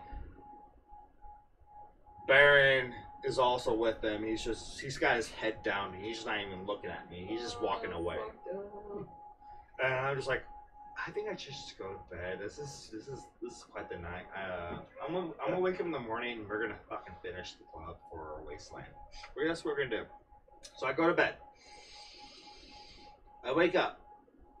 Cause I hear Major, Captain, and everybody already working. Like, okay, I need to get up. I need to get dressed. I need to start working on shit so we can get shit done. So I can help out. So I get up, and Major's like, dude, the Baron's looking for you. And I'm like, why? Yeah, he wants to apologize what happened last night. And I'm like, for me, I'm just trying to like get that extra memory happening. Like, what the fuck just happened? Right? Like, how much did I drink? And I'm like, why does my arm hurt? So I look at my arm and I just see like the scabby blood stains just went down my wrist from over here of all the blood that of the cut wound I just happened the previous night. It's like, oh, that does not look healthy. I should go see the med tent. Yeah. So I go to the med tent. They wipe it off, they wrap me up, so I have like a whole mummy arm now. And then I need to find the Baron. But this is also around the time the gate ceremony was happening. The Baron was a part of that, so he wasn't available. So I'm literally standing in the mushroom cloud waiting for the ceremony to finish, and finally the Baron comes back in, sees me, pull aside, and he was like, dude, I really want to apologize to what I did last night. Baron's got that guttural voice. I really, like, there's no hard feelings. It's not like I have any aggression towards you. I actually really like you. You're a really cool guy. But I kind of took offense to what you guys texted me about the stairs. And I should not have done that, and I should have took it more professional way. And I just want to say, I'm sorry. There's no hurt feelings. And I'm like, dude, I'm totally okay. Like, I'm not even mad at you. Like, I was more concerned of me falling off fucking 2 stories worth of fucking ground floor. Yeah. So the Baron's like, I'll be right back. So he fucks off. He goes to his tent. He digs something up, and he comes up to me with this. And he presents to me like, here, this is a token of my love and respect to you, and there's no bad blood and hard feelings between us. So I'm just like, oh, this is fucking cool. Now, rewind to the night before I go to bed. It's just me, Major, Captain, Corporal, the tribe members of Ghoul Press inside the club, and I'm just like, oh yeah, Baron's a cool fucking guy. Like, he gives you guys fucking guns and daggers and shit, and like all I got from him is this soon-to-be shitty scar on my arm. Yeah. So in my head, when he hands me this fucking nice sword, I was like, dude, like my head was like, I was just fucking around, like, I'm just kidding. ah. I didn't need a sword, but I'm gonna love it. Well, yeah, so I accepted it, and then like I brought it up to him at Uncle Zeke's back in last month. Yeah. That's wonderful. Was he was at Uncle Zeke's? Baron? Yeah. Yeah. Because at the NorCal right, meetup, there was right, it was a 'cause you cut. guys were It was a cutout. Yeah. You guys were both at. Yeah, we up were there, judges. We were judges. That's right. That's Yeah, right. me and Yeah, you Baron guys were were both judges for the Olympics. So yeah, That's right. Okay. so Yeah, go apparently ahead. he kind of does this for a bunch. He gives gifts of blades for people and shit. And me and fucking the Nightmare Fahrenheit were like, and Baron, like, there should just be a club society of people who own blades that were gifted by the Baron. I swear I've seen that on the Baron's side at one point in time. Oh yeah. Even Fahrenheit pointed out like this. I feel like this was familiar, and I was trying to get this from you. Like, no, I gave it to him. Hey Gilly, there's another patch idea. Right. It came up with No, first like, aid beer For patch. those of you who are new to this or still, wondering the fuck story you just heard. All right, I need to take a garage. He tells You us go a ahead. lot. Yeah. Well, the Baron is a larger than life figure. Yes. Who, if you're going to talk about one of the NPCs of Wasteland that has always been there for as long as a lot of us can remember. Yeah. That is the man. Yeah. And as rough as the demeanor may be, I've never known him not to try and make something right. Yeah. So that's the example to follow here. I mean, this was a long story of why we're an 18 over fucking event. Yes. But if you wrong somebody, intentional or not, you're really drunk and you fuck some shit up, make it right. Yeah. And that's that is an example that is a lesson I have learned from the Baron that I wish I hadn't have to do it more than a few times in the history of Wasteland. Yeah. But yeah, I mean, this is adults, and you're sometimes we're working through stuff that's unrelated to the thing that happened, or we're just drunk and stupid. Mostly the latter. But Yeah. If you fuck something up, be the first to admit you were wrong, and if somebody else wrongs you, be the first to forgive. Yeah. Are you doing good on drinks? I'm kind of sober up because I think my ass has to drive on Alright, but just want to make sure. Okay. Yep. So we are of course over time, Yeah. and I know that we want to. But we still got people watching. So why the fuck are you still watching? Are we really that interesting? We got but 10 people on Facebook. but I do want to start bringing this to a close. But something I want to ask that we've all been curious about, because here's the thing. Both Adam and myself, and Commodore also, but Adam and myself have been to Wasteland even longer. Adam was not, or Axel was not a founding person of Wasteland. I want to know how you found out about the event. And how'd you get your state of power? How did you hear about the event for the first time? Yeah, good. And what was your first year 2011 my first year, or did you show people before actually, that? I heard of Road Warrior Weekend, which was something that happened in 2009, I think. That's what I've been told. Yeah, I was not there, but that's what I've been told. And Yeah. I couldn't make it to that either because I was working the trade show circuit, and there was a car show. I was paying work, so that's where I was working at the time. Couldn't make it. Yeah. It really bummed me out too because I missed it. And I've been a Mad Max fanatic for a really long time. Oh yeah. I've written novels in the post-apocalyptic genre, like actual published novels. So, Ooh. to miss out on that was pretty tough. 2010 rolls around, and I'm kind of bound and determined not to miss it. And I see that they're looking for promotional photography.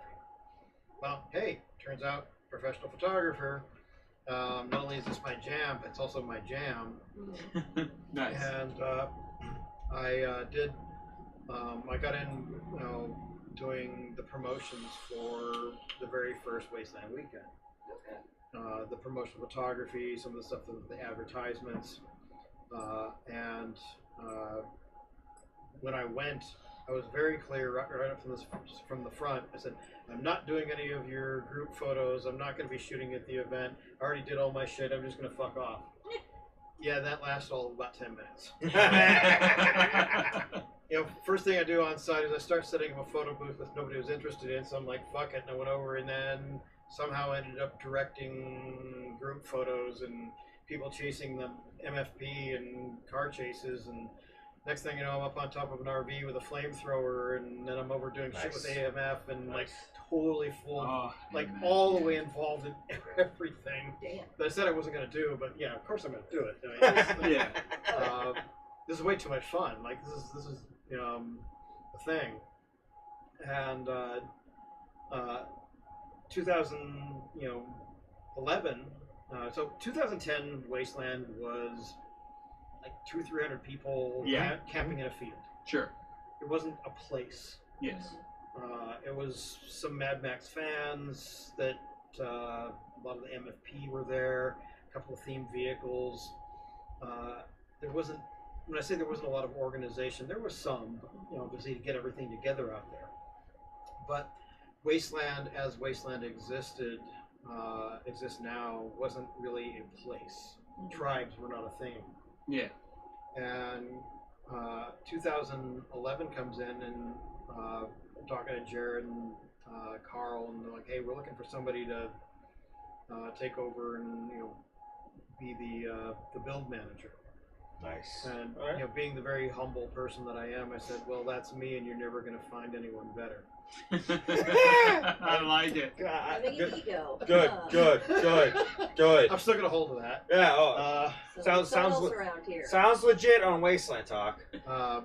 And I wanted to make Wasteland City a place, like an actual location, a thing that was that existed. It wasn't just people randomly camping in a field, which was cool. Don't get me wrong; it was fun. I enjoyed it. But to make it a destination, and like just independently almost of Wasteland, I started building the very first Wasteland gates and tire towers and walls. Oh, nice. And I was funding it personally. None of the money came out of Wasteland budget because there wasn't one. Makes sense. Sure. It was actually a pretty significant cost at the time. I rented out. I shot fucking pornography on the side. I said, I sold photo sets. They're still out there on the internet somewhere. I did everything I could to actually make that happen.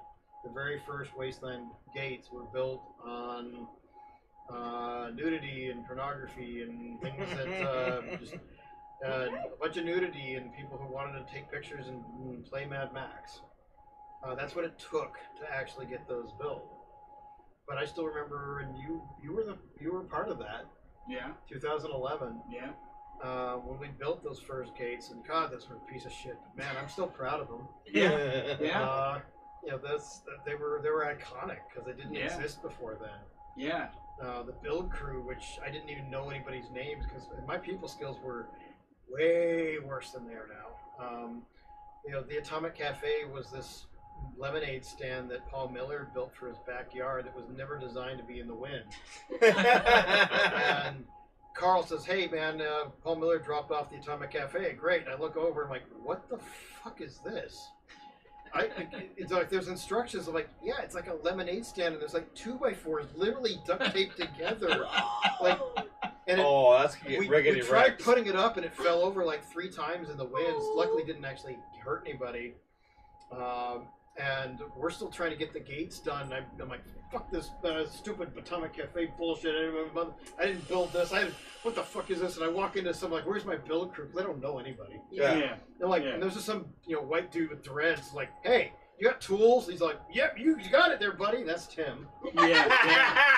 Sounds right. As soon as I heard the dreads, I'm guessing Tim. He's like, well, I'm Tim. I'm like, yeah, I don't give a fuck what your name is. Just go build the Atomic Cafe. Yeah, cool story, bro. Go do this. Yeah, exactly. Yeah, man. Old Adam was not real good with people. Yeah. And somehow some of these people are still here. Yes. Well, I think for a lot of us, and you saw it too, we saw potential in something that had just started. Yeah. And we saw, like, this is great. It can be better. Yeah. Oh, yeah. And everybody had different skills, but it's like, I can help it be better. Yeah. And people jumped in wherever they could. And a lot of people, and that's the thing, like, okay, so that's the thing that we see a lot. To circle back to the ticket prices going up, some people are on this whole trip of like, oh, they're trying to like become rich off this event. This event comes out of the pocket of all of us. Yeah. And a lot of us, way more money than others. But still, like, this event is built out of, funded by people's personal jobs, by people's personal expenses. Nobody's getting rich off this. Everybody just wants this thing to exist. It's just the important ingredient. We all want Love. that playground that we can play in. To get the very first gates and the sign and everything out there, the ticket prices at the time funded zero of that. Oh, it was pennies There compared was, to what it is there now. was Yeah. nothing. I funded that. I mean, the ticket And, prices. through all the messes we just talked about. Yeah. Yeah, we're And I really actually kept track of inexpensive. it. I remember very distinctly. I invested in 2011 $15,513. Damn. Wow. That Way I, more than I invested. That I Yeah, well yeah. no, that I managed to raise through shooting porn and doing whatever the fuck it took to get that 15,000 to make it happen. Yeah. All right. That wasn't money that went into my pocket, and it's something that a lot of people have never seen. I've actually never even talked about. Mhm. The time I took to do all of that was time I wasn't working, Mm. and my wife was supporting me to have the time to do that Mhm. through her job, and we were living on ramen and scraping pennies, and there was even a few months out of that we couldn't pay the gas bill. We were doing cold showers, and Yeah. I mean, just Yeah. to have that launched. And I'm still a little salty about this, especially with the way people are talking right now. But in 2011, I got $300. I got a check from Carl for $300, and I'd invested $15,513. Mhm. Yeah. And I wasn't angry about that. Yeah. What I was angry about at the time was people found out I made $300, Mm. and I got so much hate from well, I showed up and I volunteered. Where's my $300? Well, I did this and this and this. I worked a shift at security. Where's my $300? And I'm like, no. I just spent 6 months and $15,513 that my wife had to pitch in just so I could take that time off, Mm-hmm. and I got $300 back. And they're like, yeah, and that same person was like, well, where's my $300? You're getting rich off this. Yeah. Rich. Yes, Yeah, that's rich quite the off this. profit. 15,000 over 300. Now, Yeah. multiply that exponentially over the years. Yeah. And so when somebody, and I think they're doing it maliciously, I don't think it's a matter of ignorance. It might be, because some people just don't know what it takes to run an event. Right. Yeah. But some people are doing it maliciously. And it is very much intentionally spiteful and hateful and meant to try and tear down something that we've all helped build. Yeah. But it is targeted at me when I see this, Adam and Jared are getting wealthy. And I think back to that $15,513 I invested, Yeah. and the 6 months of time, all of that 6 months of time to make that happen. Mm-hmm. That my wife had to work overtime for me to spend that to do it, Mm-hmm. and I got $300 back. I just want to say, hey, fuck you. Mhm. Yeah. Yeah? Yeah. Yeah. Oh, yeah. Yeah. It's not the attitude I want. Yeah. Yeah. It's not helpful. It's human, but it's not helpful. Yeah. Yeah. So I'm not really sure how to deal with that, and I probably shouldn't even be talking about it live on a fucking show. But I think that if I can jump in, I think the main thing is, like you point out, a lot of people don't know what it takes to run an event like this. And yes, some people are spiteful and doing it out of anger, and some people are just doing it out of they're trying to ask a question. But it's hard to know which is which in the moment, in the heat of their argument, in the 500 post comment deep of somebody being like, "Hey, why did tickets prices go up?" And then it's a waterfall of nonsense and hatred. and I get nobody's happy about it. Yeah. I wouldn't be. Yeah. And so my point is that this event, I would say in general, probably off runs on a loss a lot of times from the people who build it, not just Jared and Adam, but all of the people who work to build this event put in a lot of time, and a lot of them way more than the 16 hours they need to get their ticket. Oh yeah. Oh yeah. Someone like Doug Corbin or Papa Bear, Yep. has put in dozens of hours Oh yeah. in one The- year. It's literally when the price went up, Papa goes, huh, laughs and volunteer. Yeah, like The- none of that, but like Papa Bear. Okay, so maybe you only need X amount of hours to get your volunteer ticket. Someone like Papa Bear has put in 10 times that much. Yeah, and Yep. then some. Yep. And then that is at a personal cost of, hey, I drove all the way out here from whatever state and put the money in my gas I tank. missed work to do this. I Yeah. took off work to do this. Yeah, I called in sick. Metropolis was launched by a very few people who sacrificed an immense amount to make it happen over years. Yeah. And you know, it was a fucking amazing first year event. Yeah, I agree. It looked like it. It was. It was You know, we're great. never gonna get another first year like that. And No. I'm glad you were able to make it. Oh, I didn't want to miss it. That was Yeah. my thing. Like I know, like here's the thing. Okay, so just a quick thing. I heard about Wasteland when it was Road Warrior Weekend. I heard it exists. I didn't go. I heard it. I knew it existed in 2010. I once didn't go. 2011, I finally went, and I have always regretted missing those first couple years. So for Neo, I was like, I ain't missing Don't the miss the enough. first I year. ain't missing the first year again. Unfortunately, I did. Yeah, I ain't missing the first year Missed again. the hell of a Yeah. fucking thing. Yeah, I know. But I will say this, like, my first year at Wasteland, I almost missed, but I didn't. But I also have to thank Mad Max Fury Road, because I was told about Wasteland before the movie came out, and I was like, this actually looks fun. It's near around the time I do other events, and I might not have the budget to do it.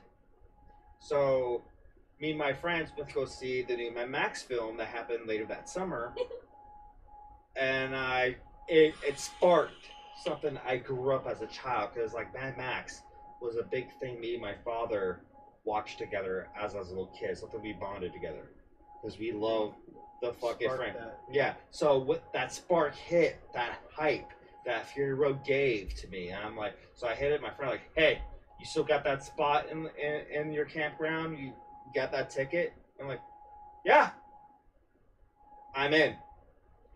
And I never looked back. I never fucking looked back. Yeah, I went to every Wasteland since then. It is my new home. It is my new identity.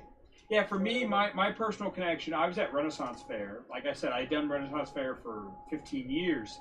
And I'm talking to a vendor, and I'm making conversation because we always, if you work the event, you're there all the time, and you work all these crazy hours and everything. So anyway, I'm talking to a vendor. I'm like, hey, what other stuff do you vend at? Because maybe I'll run into you somewhere else. And they're like, oh, I'm vending this thing called Road Warrior Weekend. At the time, I was playing in a D&D game that was set in a post-apocalypse setting. I'm a big fucking nice. nerd. I've never Nice. hid this, okay? I'm a D&D player since I was fucking a child. You know, like, I was a kid, got into D&D, and never looked back. Anyway, so I tell my DM, who's running this post-apocalypse D&D game, hey, there's this event called Road Warrior Weekend. You should check this out. You're the DM. You're obviously into this. I don't know if I'll go, but you should go. And so he looks into it. He figures it all out. Now, this DM is Mark Peepcorn from Clash, from the Juggers, one of the founding members of the Juggers. And the Juggers were there 2009. Yeah. He talks to his buddy City Buster, who all knew each other through Renaissance Fair again, and they set up the Juggers. They went 2009, 2010. By the time 2011 rolls around, Mark comes to us as a group and is like, you guys absolutely have to fucking be there. This event is amazing. We have to help it grow. We have to get it off. We have to get it off the ground. We have to do anything we can. And we have to fucking be there. Now, from that same talk, it was, hey, I've got this guy. His name is Jared. He wants to come out and see what you guys can do as a group, because you guys know your battle pageant and your sword fighting and your fire play. You guys can really bring a fun show to the event. And so, of course, Jared and Carl, I'm saying Adam because you're here, Jared and Carl showed up to one of our rehearsals for our Renaissance Fair to watch us rehearse weapons. And then also Makeshift showed up with them, because they were, of course, so early into the event that they wanted pictures and video for 2011. They didn't have enough, apparently, from 2010. So they came out and they photographed and filmed our rehearsal and then did whatever post-processing Makeshift wanted to do to try to use that to be like, hey, come to Wasteland. We're going to have this show with these people, with this sword fighting and this flames and this fire play and all this other stuff. So I met Makeshift, I met Jared, I met Carl before I ever went to Wasteland because they showed up at our rehearsal, because that's how dedicated the people who created this event, that they're not off doing something else and let somebody else handle it. They're there being like, hey, we have to get this off the ground. We have to launch this. It's coming out of our pockets. And guess what? I'm showing up to film you doing that thing. It was that low budget. Jared wanted the pageantry. Jared always wanted the theatrics. Yes. He wanted that, that experience, that visual, firsthand, you're watching it happen thing to be a part of what it was you went to Wasteland for. Yes. And he always wanted that, and is still trying to make that, like bringing AMF back every year is a AMF. Part of that visceral experience. That's an experience. I mean, like when someone's like, "Oh my God, that's not Mad Max." I'm like, "Okay, so opening line of Fury Road. My name is Max. My world is fire and blood." Yes. What part of AMF did you miss? Right. Right. But I mean, yeah, that's another side of it too. That the keeping the entertainment edgy. It's not just static. It's not just hey, we're getting bands and bringing them in. There was the other thing that we've been told for years. Book a huge name band and use that as a draw to get people to come to your event so you can sell more tickets. Yeah. I don't want to do it. Yeah. You know why? So let's say we got Megadeth. Yeah. Yeah. Well, now we got a bunch of Megadeth fans showing up who don't know what Wasteland is. Right. Yeah. They show up for the Megadeth show. They're just there for Megadeth. Yeah. Like that destroys what Wasteland is. Sure, Yeah. they sold tickets, but it's not Wasteland. It defeats the purpose of why you want people to be at Wasteland. Right. I remember my first year was also Attack's first year, and they didn't play that year 2011. They because didn't play. nobody knew who they were. But they hustled. And the fact that Tim, I mean, and you know this, of course, because Tim worked with you, but Tim showed up and joined Build Crew just because he loved this event that much. But not only that, but their first year, they walked around and handed out demo CDs. There was like 3 songs recorded in Tim's garage. Shit zombies. Oh yeah. And the sound quality was not good. It was not good at all. But they walked around and handed these CDs to anybody that would take them. Who's What I willing to found listen. out later was that Tim and his crew that was Attack at the time, they've gone through some band changes and whatever, but the people who were Attack at the time were literally burning those CDs at the event. Like, burn one, hand it out. Burn one, hand it out. Like, constantly, all fucking weekend, just to be like, hey, we're a post-apocalypse band. This is a post-apocalypse event. We want to grow. We want to do something. So I got one of their CDs, their first year, 2011. They hand me a CD. It's like 3 songs. I'm like, great, cool. I'll check it out. Now, I'm somebody who's been a part of the punk scene, the metal scene. I'm used to underground bands being like, hey, please listen to our stuff. Yeah. Cool, I'll check it out. This is the thing. So yeah, I end up listening to it. I end up enjoying it. Sound quality's not great, but I'm like, hey, they're trying. They're getting out there.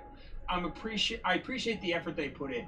Well, of course, all these years later, who's the biggest fucking band at Wasteland? Who's the one that packs the stage every time they play? Yeah. Who's the one that draws the entire crowd, who builds the pit, who builds the entire fucking stage, the event that they fucking play at? It's Attack. And it's the reason why I'm glad you don't bring Megadeth. Yeah. Because we get bands like Attack, V2A, etc. Who get it. They understand the situation. They understand the theme. They understand the vibe and the community. And we get bands, and it helps, especially people who, say like, we know Megadeth. Everyone knows Megadeth who listens to that genre of music. But do they know attack? No, unless they go to Wasteland. So new people who go to Wasteland who are into that genre, they get introduced by attack, and it gives them a whole new fucking thing. And here's all these years later, and Tim is obviously a significant, important person of the fucking build crew that creates the whole Production event. manager. And at the same time, he's not only helping build the event, but he's gearing up to play on that stage. Yeah. You know, he puts in a ton Their of work. Attack is the Wasteland house band. They are. Yeah. They're the band of the Waste. They're the band they of the are. Waste. They're our hometown band. Hometown band. Oh, Yeah. yes. Yeah, I fucking agree. yeah. And And that's why we use them for a lot of our stuff, and they've Yeah. given us permission to use 'Cause- a lot of their stuff. And anytime they put out music, I'm just like, sign me up, I'm buying. Yeah, I'll buy it all. Good. The music's good. Some I'll of buy it it all. is, some of it's even Wasteland lore. Yeah. Yeah. Yes. Yeah, they've written yes. songs for the event. They've written Yeah. songs about things that have happened at the event. The Battle of Fifth Street, like all this stuff. Yeah. Okay, hold on. We got a comment. We got one from a Peter. Not gonna pronounce the last name. Forget history. You also have to pay $25 for a beer at a Megadeth show. Yeah. Yeah, Yes. fuck that. Oh. Fuck that. Or the freaking Also, why the fuck Dragula is show we someone- Oh went yeah, to. yeah. I went to fucking Dragula. I got like a simple tall can of beer. It was like almost $20. Yeah. Yeah. I was like, That fuck sounds that. Yep, Atomic Cafe forever. Yeah. Yeah. And that's something people don't think about when it comes to cost. How many people are bar hopping every night?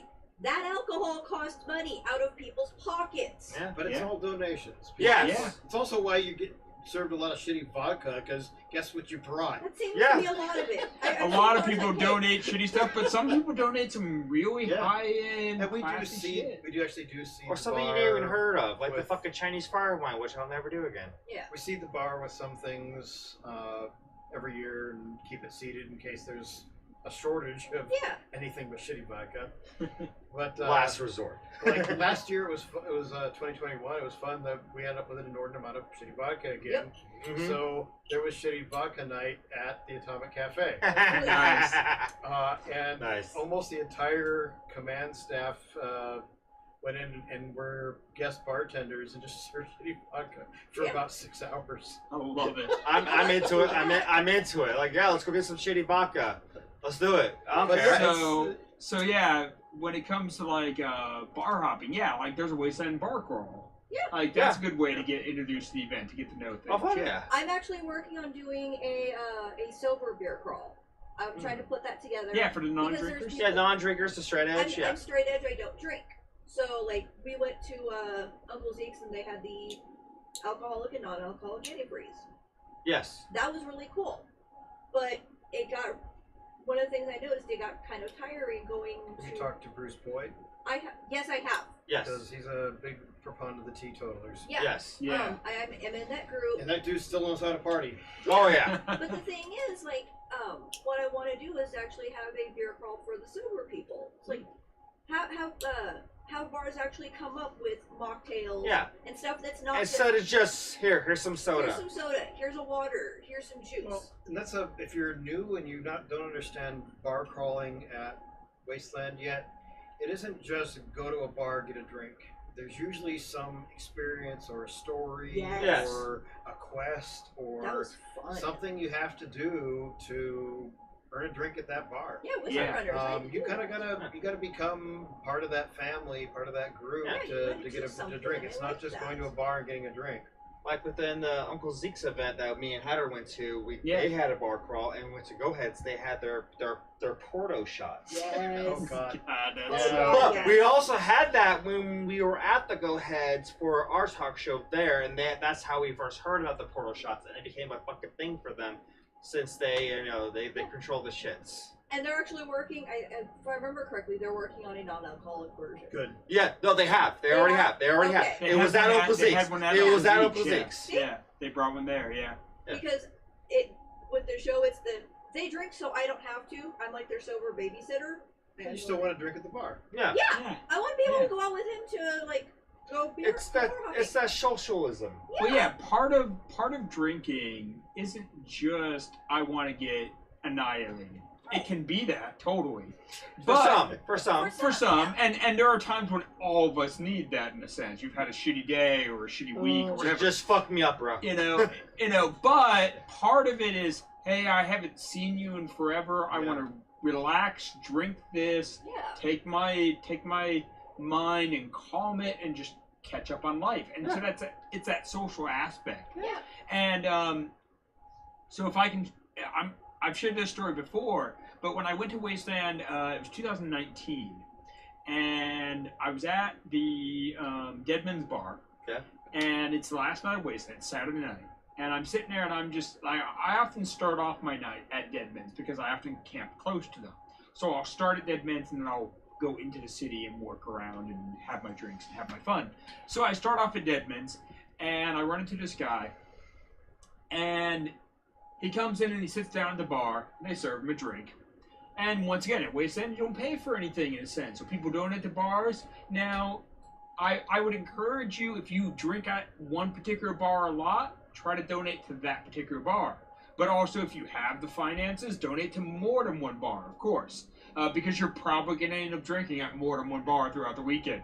So, this particular person, I don't know if they donated to this bar or not, but they come in, they sit down, Deadman served them a drink, and I'm talking to this person. I find out that they're a Renaissance Fair nerd, that they're a cosplay nerd, that they've been doing SCA for a long time. So we're on the same wavelength. This is our nerds, you know? And this person's a little bit older than me, got some gray hair showing, you know, that type of thing. I asked them their name. They say, I'm going by Diesel, because I'm a diesel truck driver. Okay? Simple enough. Sure, yeah, Diesel, cool. I'm like, so how's your event been? And he's like, you know, it's been great. I love it. I want to keep coming back. But I have one problem. Several of these bars, you have to, like, complete a quest to get into. And I want to do the quest. I just didn't know about enough of them ahead of time. And I can't get into a lot of the bars. And I'm like, okay, what bars do you want to go to? And he's like, oh, so he names off a couple, like 5 or 6 different bars. And I'm like, I know every single one of those bars. I have membership at every single one of those bars. I've done all those quests already. And at most of those bars, you get an automatic +1 once you've completed their quest. You want to go bar hopping with me? Let's go bar hopping, my friend. And this time, at this point, I've known this guy for like an hour. And I'm like, come on, my friend, let's go bar hopping. I got you. So I asked him, I'm like, where do you want to go first? Oh, I want to go to the casino. Oh, I got you. I got you all fucking day at the casino. They've known me forever. I've got you all day there. So I take Diesel with me, and I walk up to the casino. And at the casino, it's Ranger.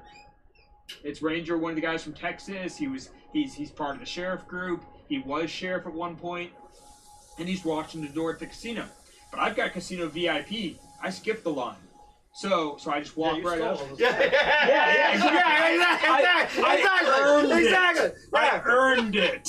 I earned that kind shit. of funny because like he went through all of that to get VIP. All I had to do was walk up. Here comes the owner. Like, oh hey, Commodore, your Gold Crest here. Have a VIP. So I walk up. And I pull out my VIP cap and I flash it to Ranger. And Ranger's like, Hatter! Yeah, come on in. I'm like, hey, this is my buddy Diesel. He's a friend of mine from SCA. We've known each other for a long time. Can he come in? Yeah. He's good. Come on in. We go up to the bar. I flash my VIP. They serve us both a drink. We have a couple drinks. I'm like, what bar's next? Oh, the Radstag. Oh, well, I just happen to know fucking Dirty Whiskey Business who runs that place. Yep. Yeah, let's go to the Radstag. Go up there, same thing. Someone at the door, they know me. Hey, Hatter, come on in. There's a fucking line. It doesn't fucking matter. Come on in. Oh, this is my friend Diesel. Yeah. I know him from SCA. And not that I had ever personally met him before, but we both did SCA in different groups. So we had that connection. I know this guy from SCA. Yeah. Cool. Come on in. We go to that. We go to the Bikini Atoll. We go to a couple others. By the end of the night, I'm like, hey, it's late. We gotta crash out. I'm drunk. You're drunk. Like, we've been having fun. What's the last bar you want to go to? Because after this bar, I'm done. Yeah. And he goes, Ghoulcrest. You've been telling me about it. Yep. I want to go. I'm like, oh, that's the easiest one of all. I worked there. So sure enough, I walk up to the door, and of course they know me. They bring me in. I'm like, this is my buddy Diesel. And they're like, yeah, you're with Hatter, come on in. So we walk up to the bar, and I'm like, hey, Diesel, you mentioned to me that you live in Santa Rosa. Sonoma County in Santa Rosa itself. Yeah. And I'm like, so Captain Stranded is from Petaluma. Pengrove. Yeah, right next to Petaluma. So you're all in the same area. Anyway, you and Captain Stranded are kind of neighbors. Talk to him. This guy should be your friend. And then at this point, I kind of just fuck off and I go up to the balcony and I'm having a drink.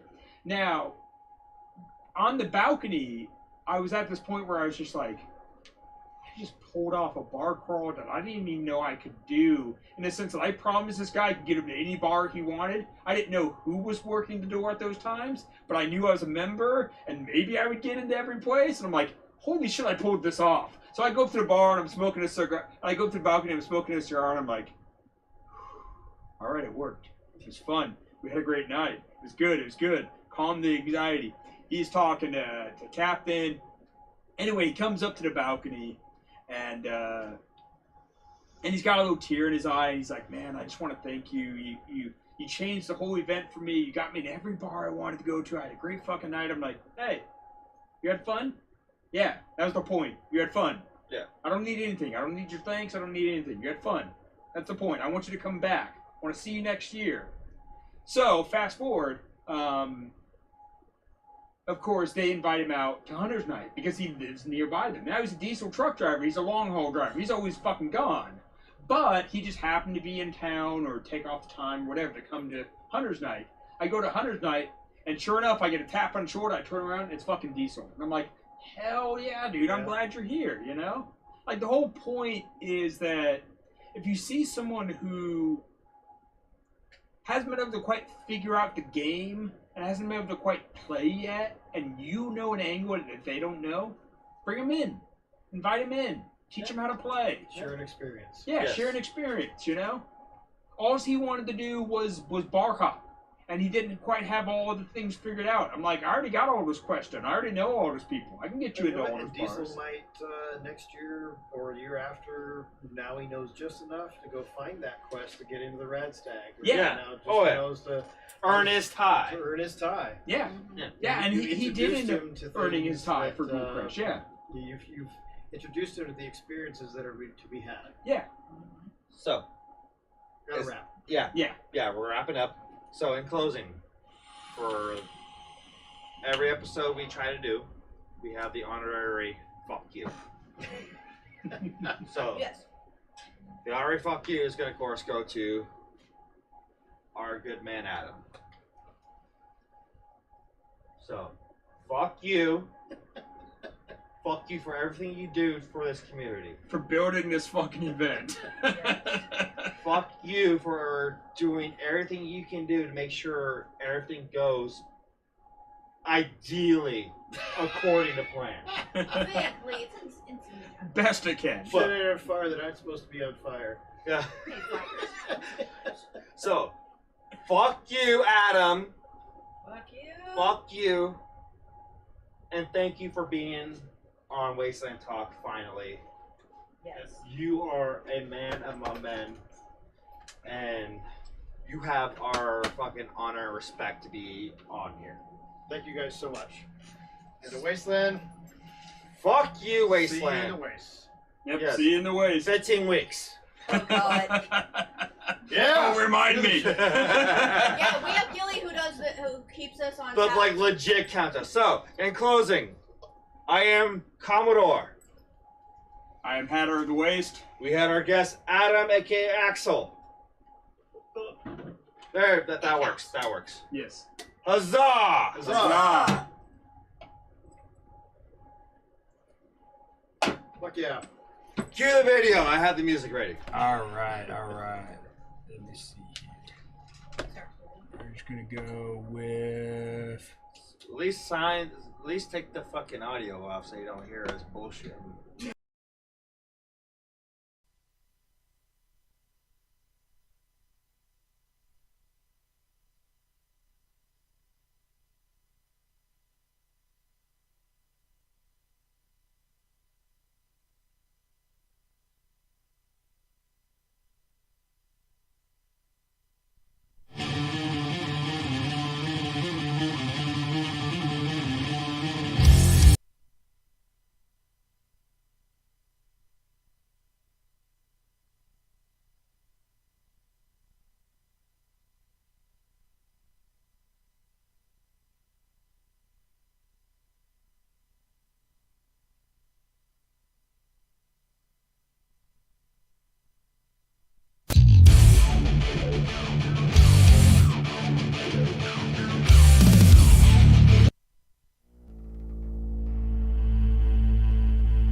your grandma